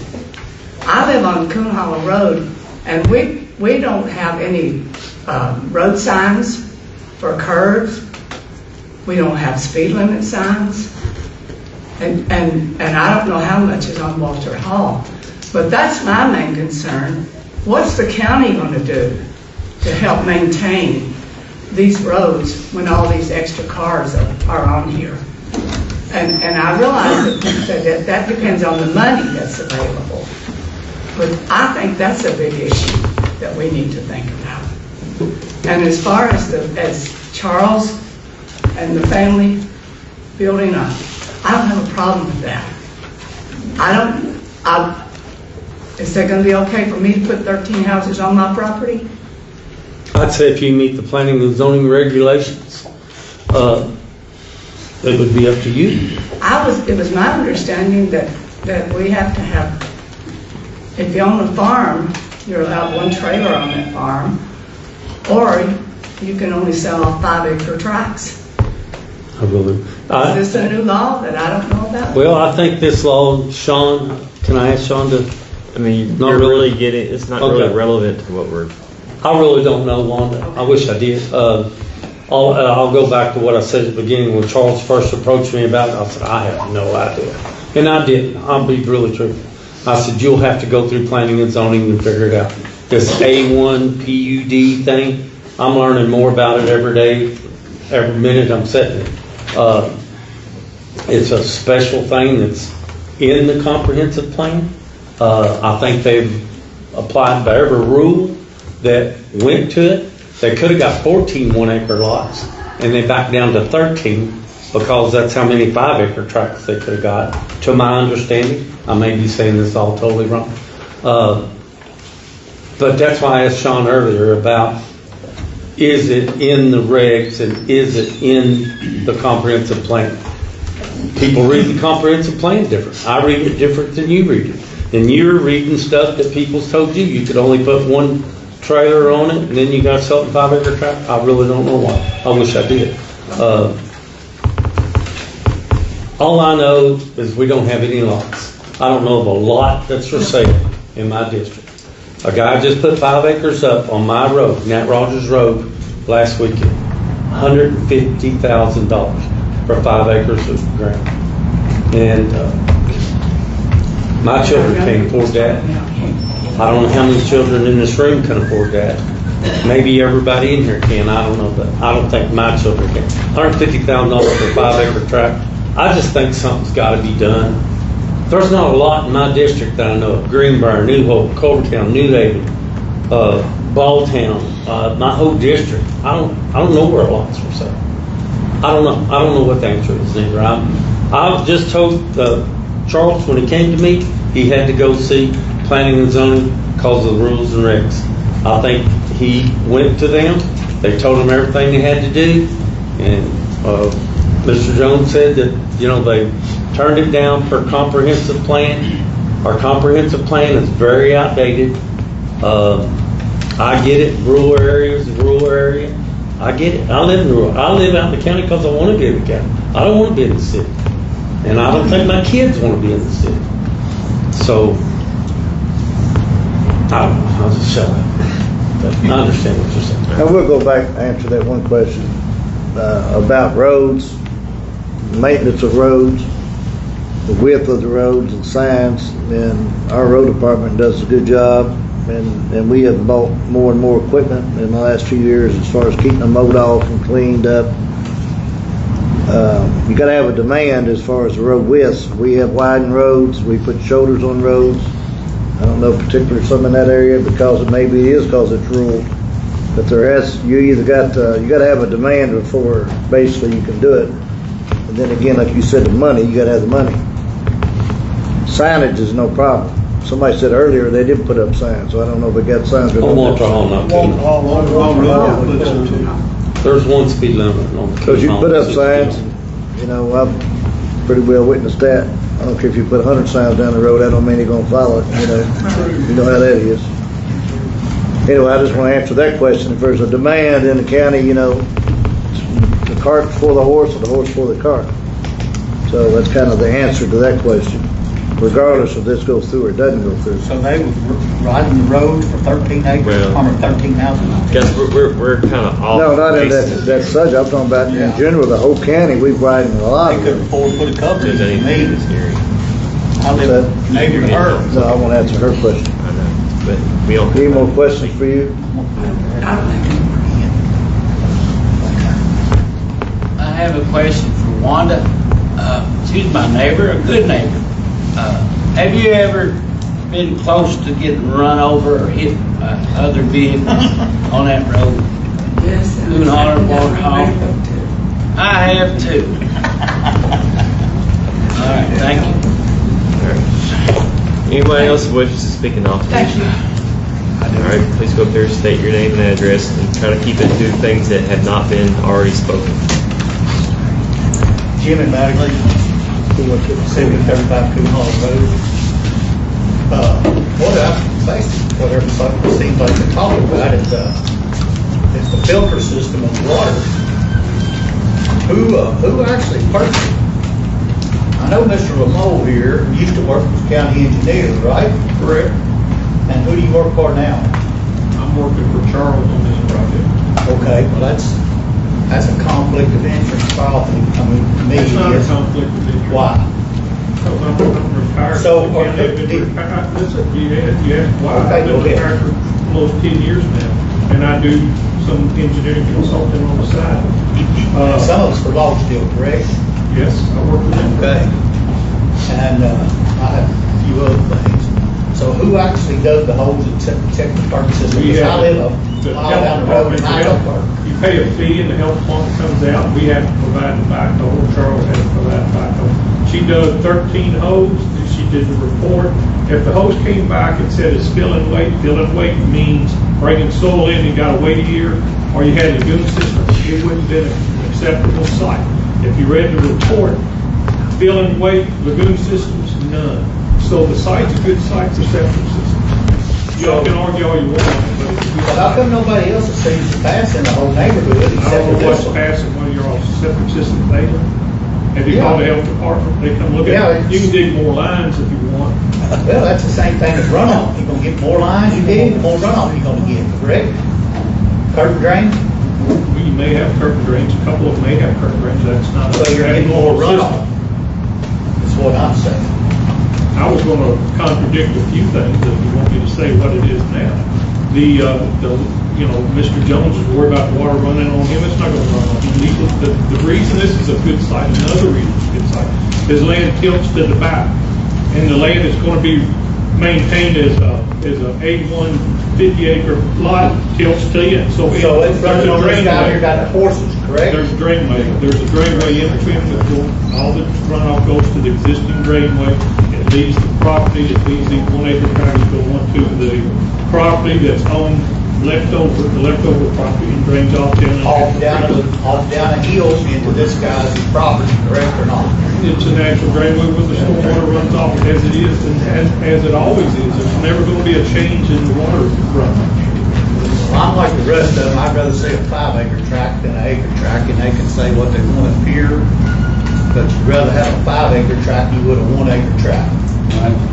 You're more likely not to see near as much house. The subdivision regulations for A1 allows this. Okay, who's responsible I when mean, you we're get not the doing runoff? something that's not allowed. Right, but if you're getting runoff and say it runs his well water, and it runs, poison his horses or whatever, who's responsible? The county responsible because they said it hurt? What's the deal? You lose your horses or cattle. I don't know what can happen in the future. I can't predict that very well. Well, we're Wish I predicting could. it now, we're predicting. We've done a lot of runoff and stuff in the past, and you do worry about it, or you don't worry about it, but there's not gonna be much impact here at all. There just won't be, the way it's laid out, the way the land Can I buy the lays. rest of the ground? Sure. Okay. And as far as forest topography, I saw I didn't see anything back far from my. Well, let me ask you this here then. Let me finish. The ponds, if you look on sheet 4 of my drawing, there's ponds all over the place. so they hold water.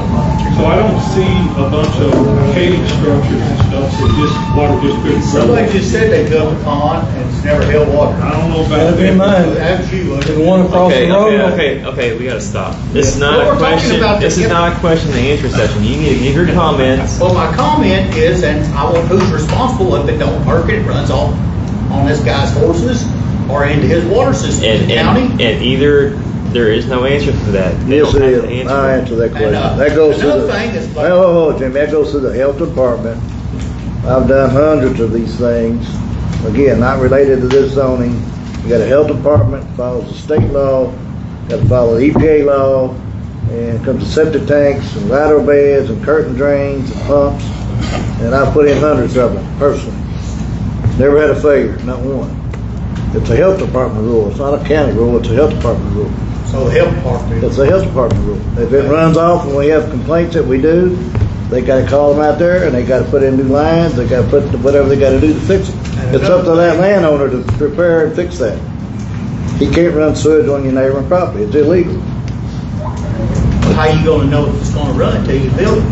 Then what are you gonna do after you build it? It runs over. They on do, your neighbor. how you gonna know if your car's gonna start if you don't turn the key? Well, I mean- I'm all do, and I hope it starts. Well, it may not. I mean, they got all these, But somebody ought to be reliable for it. they got these policies in place. I mean, there's no sense in, And you talk about spending money, I called to get a culvert from Keith, it was $3,000 to put a culvert in down there to Coon Hall Okay, Road. this is not relevant. to this. Well, it is relevant because he's mattress and it's relevant to Coon Hall Road. I have a question. For him? How far do you live from this development? About a mile. Okay, How far do you live? 25 miles. Why are you talking about it? Because. Sir, don't talk like, sir, there's no need for argument. Just go ahead and have a seat. I just want to know how far you live away. Well, I'm just letting you know I live a mile. And do you go to church at New Hope? No, but it's going to die if y'all don't let some Well, development. most Catholic churches are going to die. I done seen the report. I have not done it. You said that you would do this for anybody, but you told me in a conversation how close a friend you were with Charles Dan. So if that's not a conflict of interest, I don't know what is. Well, that's your opinion, Tony. The reason that several of the planning and zoning people recused themselves was for the same reason that you have, that you're not. No, they're not Close elected. friends. There's a They were big close difference, friends. Tony. They're not elected and I am. And I represent all of District 1. Not just you, I Apparently, not just represent 100 all people these. that have signed, I'm or the not other here. 500 I could get. Okay, you we're made not your arguing about that. made Let's your move on. statement. The comment back here about the karst ground's not on the comprehensive plan. No, it's not. But it's there. It's not disputed whether it's there. When they tried to run the natural gas pipeline through there, it was an issue then, it's an issue now. It said the runoff goes toward the creek. The runoff on the surface goes toward the creek. Anything that gets in the karst can go anywhere. It can come to me, it can go anywhere. Yes, there's ponds that hold water. My pond that's across the road does not hold water. TJ Downs' pond that's directly across the road holds some water, but not very much. So that's all due to the karst ground. So we don't know how many sinkholes are on that property. They bulldozed all that flat, covered anything up that we could even looked at to see whether there's an issue with karst ground.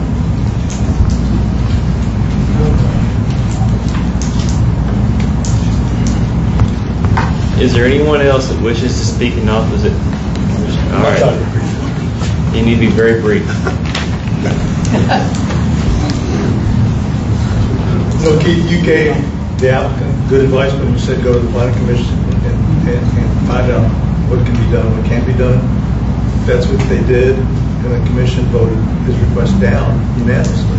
So he got an answer from the commission that he's not satisfied with, and that you may not be satisfied with, but he did take your advice. He did get an answer. It's just not the answer he wanted. And, you know, we've spent a lot of time here talking about cars and road width and things like that. there's an essential ingredient that was not in the administrative report that I'm going to read this, but it won't take long. It's from the goals and objectives from the comprehensive plan. It says, guide development to existing developed areas, discourage development in the rural and naturally sensitive areas, preserve the integrity of the rural and sensitive areas by guiding development to occur only in areas appropriately zoned or designated as urban, suburban, villages, hamlets, or crossroads. Minimize road frontage, piano key development along existing roadways. That's what guides this whole process. And the community came up with this wording. This wasn't elected officials or rich people or anything like that. And Wasn't you part of doing that? Writing that plan? I was on the commission when this. That's correct. Okay. So it was you and the board. See, Keith, your age is showing here. You're just too young. When you have a conference plan rewrite, you have public hearings. You consult all the elected officials. That's not just the fiscal court, but all these. So that was in 2010? No. This was much older, probably in the 90s. Okay. The 2010 rewrite was very similar to the previous comprehensive plan, but I don't want to say that for sure because I'm not absolutely. Yeah, but I was in on this, and I should have been. I was chairman of the Land Commission. Why wouldn't I have been? I mean, I helped, just like you could have helped. I don't know if you did or not. Your dad and various and sundry people. I mean, it took months and months and months to put these hearings. It was 1996. I was on it. Okay. So, I don't know what you're implying there, but I want to say that. Thank you. Is there anyone else? So let me say one more thing. If you don't like the results of anything, change the comprehensive plan. Don't change it ad hoc. Go back, have public hearings, be active with it. They're doing a rewrite now. Be active in that process and get these things you don't like changed. But don't ignore them and just change them ad hoc. Because I'm not trying to ignore them. Well, I'm not just saying you. I'm just saying anybody. It's in the comprehensive plan now to allow such a thing that they're trying to do. Only if it's appropriately located, though. Only if it's appropriately located. This language I just read you says don't do this. Do not put suburban development So you can do it in Cox's Creek, but you can't do it in New Hope. Is that what you're saying? No, you're being a little cynical. It says develop from developed areas outward. This is a leapfrog attempt from New Haven or New Hope to do an urban development in a rural area. It says in the comprehensive plan, do not develop rural and sensitive areas. That's what it says. I never did really care for planning and zoning. I do agree it needs some. There's only 38. We'd never know that. There's only 38 counties out of the 120 that choose to have planning and zoning. Right. Okay? And the choice is, and like I said, I'll go back to a property rights thing. Do you want to be told that you can fly a flag on your property or you can't fly But Keith, Nelson County has planning and zoning. I know we do. The only thing you can do is vote it out or change it in a way that you like. And so be active in that process. Don't just ignore it because I'm not ignoring it, Mike. Why are you saying I'm because ignoring you just said we need more opportunities for low-income housing or less expensive housing. That's not what the Planning and Zoning Commission does. It's not responsible for. Let's move on. We've got to be related to this one subject. We'll talk later. Next piece, Mr. County Attorney. All right, is there anyone else that wishes to speak in opposition? Okay. Mr. Hamilton, do you have anything before we sum up? Just very briefly, guys. I feel like we were all over the place with a lot of those comments. Just to get back to what I think are the selling points in closing, we have a property here that the planning staff and we believe meets the requirements for A1 PUD. It protects the naturally sensitive areas.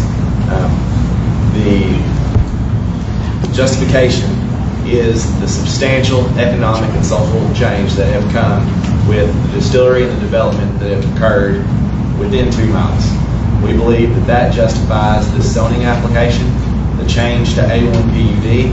All the rest, in my opinion, is extraneous. It is unrelated. What matters here is this plan fits the regs. You can read the staff report on it for yourselves. You can see the plan we have, and it's fully justified.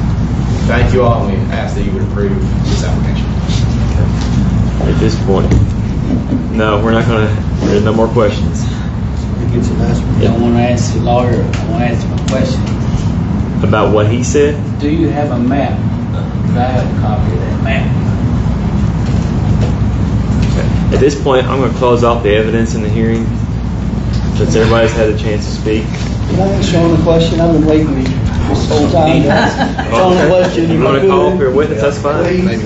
And he may not be able to answer it, I don't know. Sean, go But I'd ahead. like to ask him a couple of questions. He wants to ask you some questions. Sean, if this is outside of your purview, then please feel free to say so. But in reading the decision from the commission, I came 2 questions.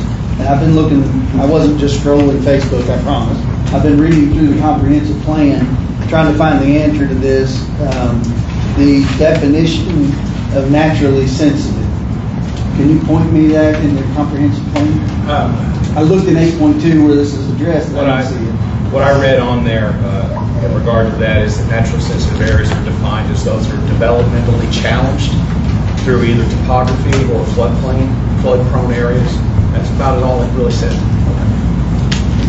And the second one is that the second reason that they list in the decision is that it's, I'll quote it specifically, it says, secondly, the request is not aligned with KRS 100.213. Do you know what part of the request is not in line with that KRS? Because they didn't really cite what it was. Well, 213 stipulates, it's the statute that determines whether or not a zone change should be approved. It determines 2 things, 1 of 2 things. Either the request aligns with the comprehensive plan or it doesn't. If it doesn't, the applicant can still get the property rezoned to a new designation if they can demonstrate one of the things Mr. Hamilton has So it's just repeatedly explained. If 1, zoning on the property is inappropriate and the proposed zoning is appropriate. The question is, it's agriculturally zoned, it's being used agriculturally, so can you argue that? The other option is that there have been major changes with social, economic, and physical nature which weren't anticipated by the adopted comprehensive plan that make the proposed zoning more appropriate, basically altering the general character of the area. That's how they make the determination. So the 100.213 is just about the comprehensive. It's specifically it's about rezoning. You have to find that the request is in agreement with the adopted comprehensive plan to approve it or meet one of those 2 other conditions. Thank you. Okay. All right. So evidence is closed at this point. I'll let you all deliberate. So you have options. You can choose to table this while you think about it. You can choose to take no action, which means the planning commission's decision would stand, or you can choose to take a vote on either upholding or going against the planning commission's plan. And if you decide to vote against the planning commission's plan, you have to give reasons why you would be approving this, in terms of either it agrees with the comprehensive plan or that there's been a major change in the social or economic development, change in nature in this property area.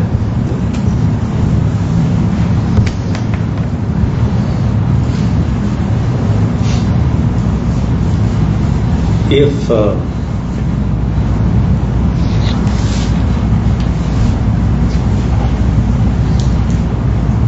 it's in the comprehensive plan to allow 70-acre tract to be put into Mike's term piano lots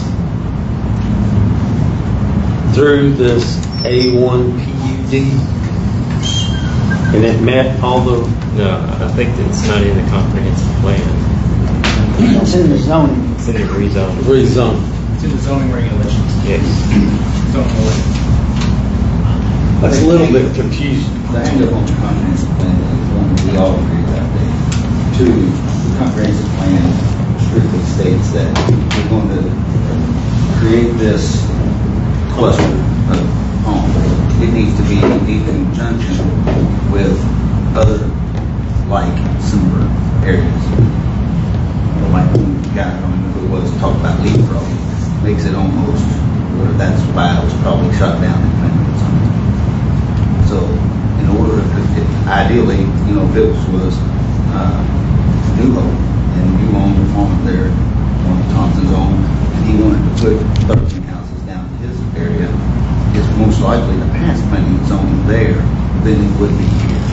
Just that that's what I think is the only hang-up that I had. They all made great points of doing it. You make great points of doing it. Rezoning is allowed. We can agree that that area can be rezoned. The one thing I'm hung up on is I found out the sensitive area doesn't really hold a whole lot. Everybody's got sensitive areas and own your property. The one thing I'm hung up on is it, and I get it with log still changing the area. They say it did. It changed the area. It didn't change Coon Hall Road and Walter Hall, didn't change that corner, but it changed the area closer to some of the metropolitan areas to be able to expand their housing and their other properties. So if you own 78 acres around New Hope that was connected to New Hope's, 1 acre lots that had some housing, I think if you went to planning zone and had the same argument, you would probably win that to be able to allow that. That's the only issue that I have concerning all of it. I love seeing growth. I think you have to have it in order for it to do it. I understand the concerns of, I represent a whole lot of people in Boston that have the similar concerns that you have, but also have people such as myself and such as Keith, such as Charles, that I represent that want to be able to grow some of their property. And and I've gone against the planning and zoning. So I'm not known for, I've only voted probably on 2 or 3 of these things, but the comprehensive plan, we all agree needs to be updated. I'm about to get involved, just like the gentleman said, if you want to change, we need to be involved in the change. Well, I think that's in the works. We did vote on that for. But that's kind of what I think our hang-up is right, what does the comprehensive plan really state? Does it allow it? Yes, but does it allow it where? That's kind of what you have to make an hang-up. I think, Sean, if you, based on what you said, so we can wrap this thing up, is you've got zoning regulations, and of course you've got state regulations, and then you got the comprehensive plan that you've got to put together. But if you remember what the comprehensive plan says, it says plan. They don't say law. Comprehensive plan that's supposed to guide you. This A1 PUD, I don't know of any throughout the county. When we rewrote our subdivision regulations and policies, that was brought up quite a bit during that, in order for people to use these out in the areas to provide some homes. I think EMT, where you're going back to, is the village and hamlets, like in the New Hope area, crossroads and sections. But I do know Sean, and he's getting a committee together to definitely upgrade the plan. So we'll have to make a decision. Anybody got any more discussions? We want to. I just think it comes down to whether or not you believe that there's been a change in the economic conditions. That's the only criteria that needs to be answered in order to make a zoning change. And do that, you want to make the zoning change, then it is like this. That's my simple stance. I believe there has been changes. And that's my justification for making the decision. ARS 100 possess 2 reasons to change zoning. Most are fairly simple. I don't think it meets the first criteria that it is inappropriate zoning. That zoning is appropriate. But I do think there has been changes in economic changes in here. And that is the reason for And from my standpoint, 13 tracks that are more condensed and more concentrated make more sense than 13 tracks on the entire 70-some acres as far as the impact to the environment. I mean, the 13 condensed tracks are far more environmentally friendly than to have the 13 big tracks. It just seems logical. You got 13 either way you look. If I was in the area, I'd rather have the greater part preserved and have the development concentrated than vice versa. I would probably do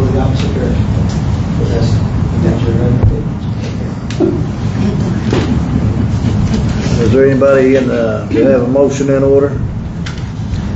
Yeah, I'll make the motion to comply with the planning and zoning as presented in the hearing 2775. Is that it?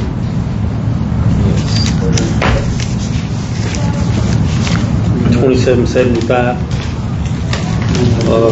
You're agreeing with it? I agree with the 13 lots. It's still going to be, the 26 cars. The road's still going to be the same. I like growth. So I'll make a motion to deny planning and zonings and to allow the 13 original acre lots. Okay, and you need to state a reason, like Jeff said. For the economical change, there's been $60 million spent up there. There was, 2,000, 3,000, 4,000 people up there Saturday night. It's definitely changed my end of the county, which wasn't in the comprehensive plan when it was wrote. A lot of things have changed since 2010. So the economical part is there. The need for housing is there. I get it that nobody wants a lot right beside them, but when you don't own the ground, I'll repeat what I said. I'm a property rights guy. I really don't want Jeff Lear to tell me what I can and can't do with my property, as long as I go through the proper procedures, get Lincoln Trail Health Department to approve all the septic tanks. We could sit here and say all day long, if they won't drain, they will drain, they won't drain. If they don't, they got to fix them. Like Timmy said, he's put in several of them. I own several of them myself. I have to fix them when I have a problem, and if I'm bothering Jeff Lear, I'll fix it. If I'm bothering you, Mr. O'Brien, I'll fix it. I have to. I want to. I don't want you to be discomforted because of something I did. And I get it, nobody wants to change. We've got to change some. We're not living in the 20s no more. We're in today's time. And like I said, any one of you all came to me with this, I would have told you the same thing I told Charles Dan. You need to go to planning and zoning, you need to do this, you need to do that. So that's my motion. Got a motion to concur with the applicant on 2775 and pass this, it's actually an A1 Agricultural District PUD. Motion from Keith. And I'll second. And a second by Jeff Leary. Any more discussion? All in favor? Aye. Opposed? No. Yeah, one no vote by John Snow. The motion carries. All right, let's go to the bills and transfers next. Y'all got those in your packet? Y'all had time to review them?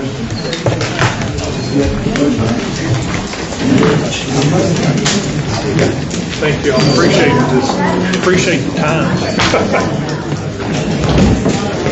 Is there any way we can turn the air conditioning down in this room? I heard that. I'm freezing to death up here. Cold? Turn it off. The box is upstairs.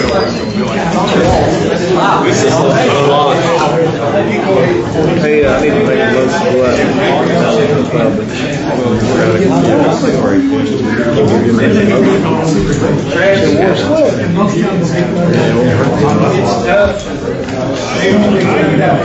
Hey, Mike, can y'all go out that door, please? Shut it as hard as you can. I need a motion to go out of the public hearing and over the planning and zoning on this application. So made. By John Snow, second by Keith. All in favor? Aye. Motion carries. Now we're back in regular session. And the bills and transfers is next on the agenda. Motion to approve bills and transfers as presented. Motion by Adam, second by MT. All in favor? Aye. Opposed? Motion carries. Get me all mixed up here, man. Danielle didn't come back. I had Danielle here. I'll bring her up to the next meeting. She had to go, she said. She was trying to get your attention. Yeah, she told Carol, so she something she wanted to present, but we can do that at the next meeting, so that's good. She's working on some projects. Brad, you and John got anything today? The only thing I need from the magistrates is by the end of this month, we need to present to the state our request for what used to be called discretionary funds, now they call it CPPP. So I need any input from you gentlemen. I will give you a list of ideas that I have for you, but if you think you've got a road that you want us to look at in the next 2 weeks, we have to get that really pinned down into the state. And so And we got to take pictures every what, 300 feet? Got to have a picture every 300 feet of the road. The reason they do that is they will grade your road accordingly. And usually only roads that grade the absolute worst, the 9 or 10 are going to get looked at.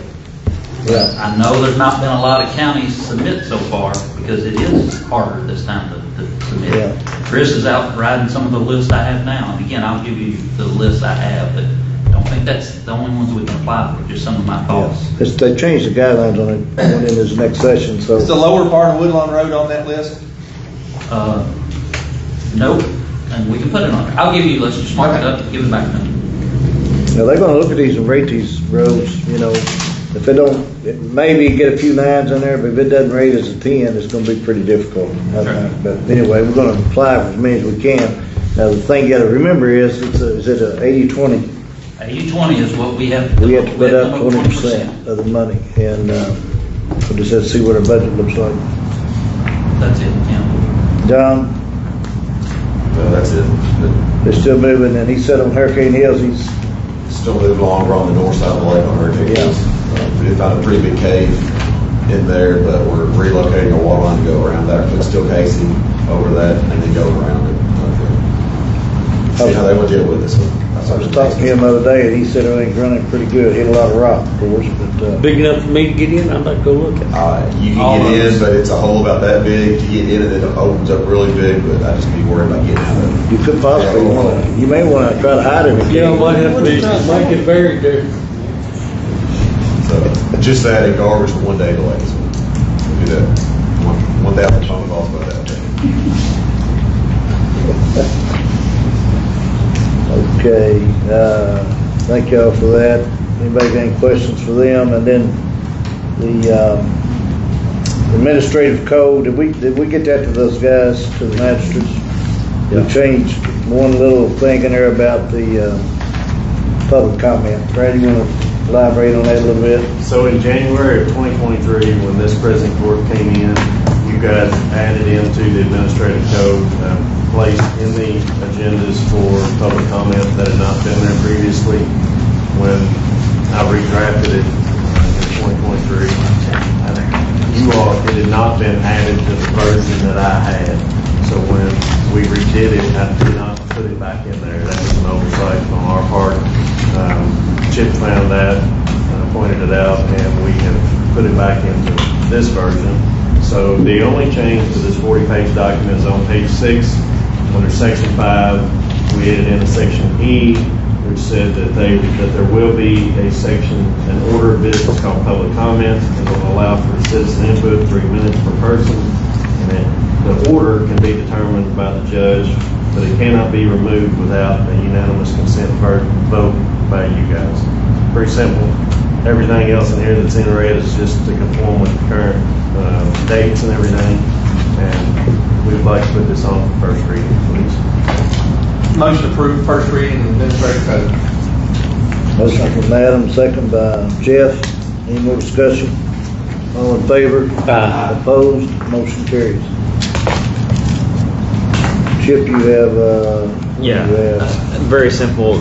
So next month, on the first meeting of October, I'm going to be out of state, and then one of my assistants is also going on vacation that week, so the one that's left will be in court that morning. I'm just asking for the court's permission to miss that meeting. So I need just a vote saying it's okay, because the law requires me to attend fiscal court, and we won't have anybody that's available for that meeting. So I just need to ask your permission to be able to miss that meeting. Also make that motion. Second. Motion by Keith, second by Adam. Any more discussion? All in favor? Aye. Opposed? Motion carried. Thank you. That's all I have. Does that mean we can do anything we want today? I'm gonna bring up a bunch of stuff.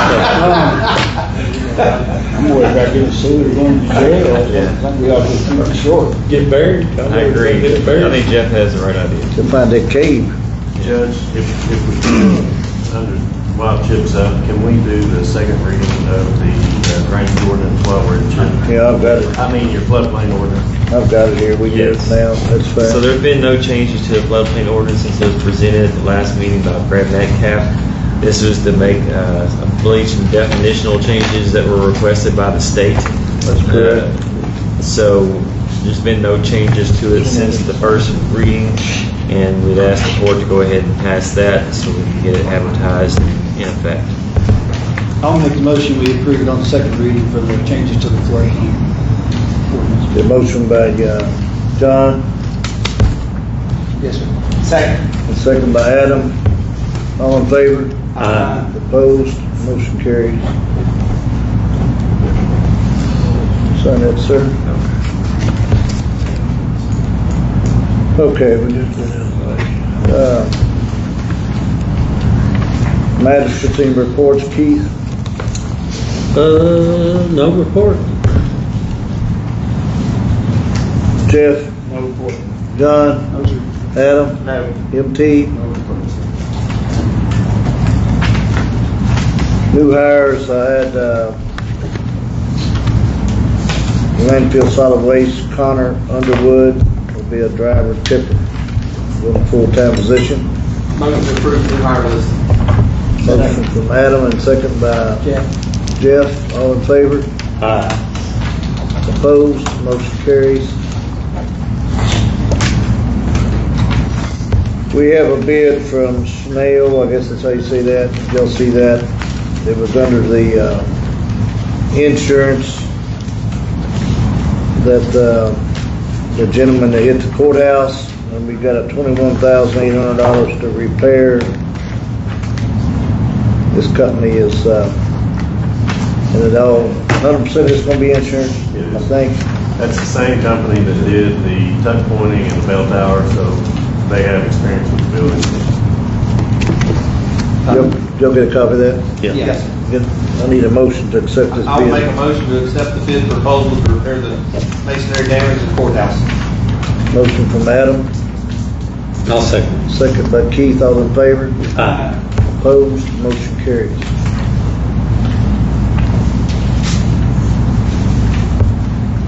You have in front of you a resolution that was requested by, I think it's Common Spirits, which owns several hospitals, and one of them would be the Flagey, and it's if y'all read it, it gives it's Kentucky Economic Development Finance Authority, and it allows us to adopt a resolution. And I'm sure, I don't know exactly what they're doing with this money. It's part of a refinance, and I think they're doing some remodeling and things. $72,500,000. Judge, and I think she's on Zoom if you want to allow her to talk. She who? She Jessica Zager. Is she on there now? Yeah, good morning, y'all. I'm here to answer any questions, as is Mike Harrington, State Services, who represents the Kentucky Economic Development Finance Authority. Yeah, you can just give us a brief overview. It's not I've sent all these documents out. We've got a pretty good, we've got a lot of data that I sent out. I think we sent them all out too, so go ahead if you got anything y'all may want to ask Jessica about this, any magistrates? I got a question. Why is fiscal court involved? Need to get involved with this for you all to get a grant? No, Mike, do you want to address that one? That's fine. I'm Mike Harrington, and Jessica mentioned from Stites. There's a statutory requirement for the Kentucky Economic Development Finance Authority, or KEDFA, to issue bonds for companies that are going to have, in this case, hospitals. It's mainly hospitals. If they've got facilities in multiple counties, for example, as they do in this case. And for KEPA to be able to be the issuer of the bonds, they have to have a referral resolution from the local community where the hospital is located. And as Jessica could point out, there are a number of them, from Fayette County to Nelson. There are 5 or 6 different counties we're getting those from. So this is a very common practice, and it's required by 103.210, KRS 103.210, in order for KEPA to do it, that they get a referral resolution before they authorize the issuance of the bonds. And this is not going to cost the county any money. And you're Liability of the county, and the county is not issuing. and we're just and it's not a because you're a nonprofit, so it's not don't have anything to do with taxes on our end. That's correct. No, it's not tax abated, Judge. Right. Just kind of a pass. It's like a pass through for us. Yes. Anybody got any more questions for them? Have a motion? I make a motion, we approve the resolution supporting the issuance of the The motion from Jeff, second by MT. All in favor? Opposed? Motion carries. Thank y'all, Jessica. Thank you. Over that.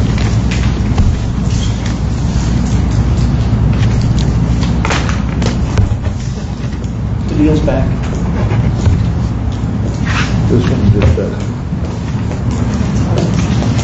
did all I signed? Kirk, who's your first?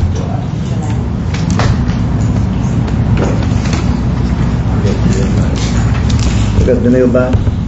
Danielle, you want to speak? You can just stand right here where you're at. I don't care. Talk about briefly what you're doing around the county. So, when I became coroner, I found out that there's not a lot of grief support programs in the county. I also do mental health advocacy as my case manager for people in substance abuse and mental health issues. So, between the coroner's office and my other position, I've put together collection of therapists and clergy members to help support the community. And in this idea, it's called Meet the Neighbors. And with Meet the Neighbors, we will go to different communities. Like this past week, we were in Boston. On the 8th, we were in Bardstown. On the 8th, we'll be in Boston. And it's at 7 o'clock at night. That way, there shouldn't be that much that's going to interfere. You don't have to go make dinner or whatever. And you just come out and you have the support of your community to help you get through your grieving process. Because there's different stages of grieving. You could be at the beginning of your grieving session, you could be at the end. But I want the community to know that you're not in it by yourself, that you can have the support of your community members in your own neighborhood. So you can come out of your house and talk to your neighbor to get the help that you need to get through this. You guys have any questions? We had, I went to the first one that Danielle had, and I think it's good, and there was some people there that get pretty emotional about some of the needs and things that's troubling the families, and so I think it's a good program. Any questions for Danielle? Need a motion to go into out of regular session and executive session. I'll make that motion. Motion from Keith. Second by Jeff. All in favor? Aye. Opposed? Motion carries. We're going to need a brief break before we go.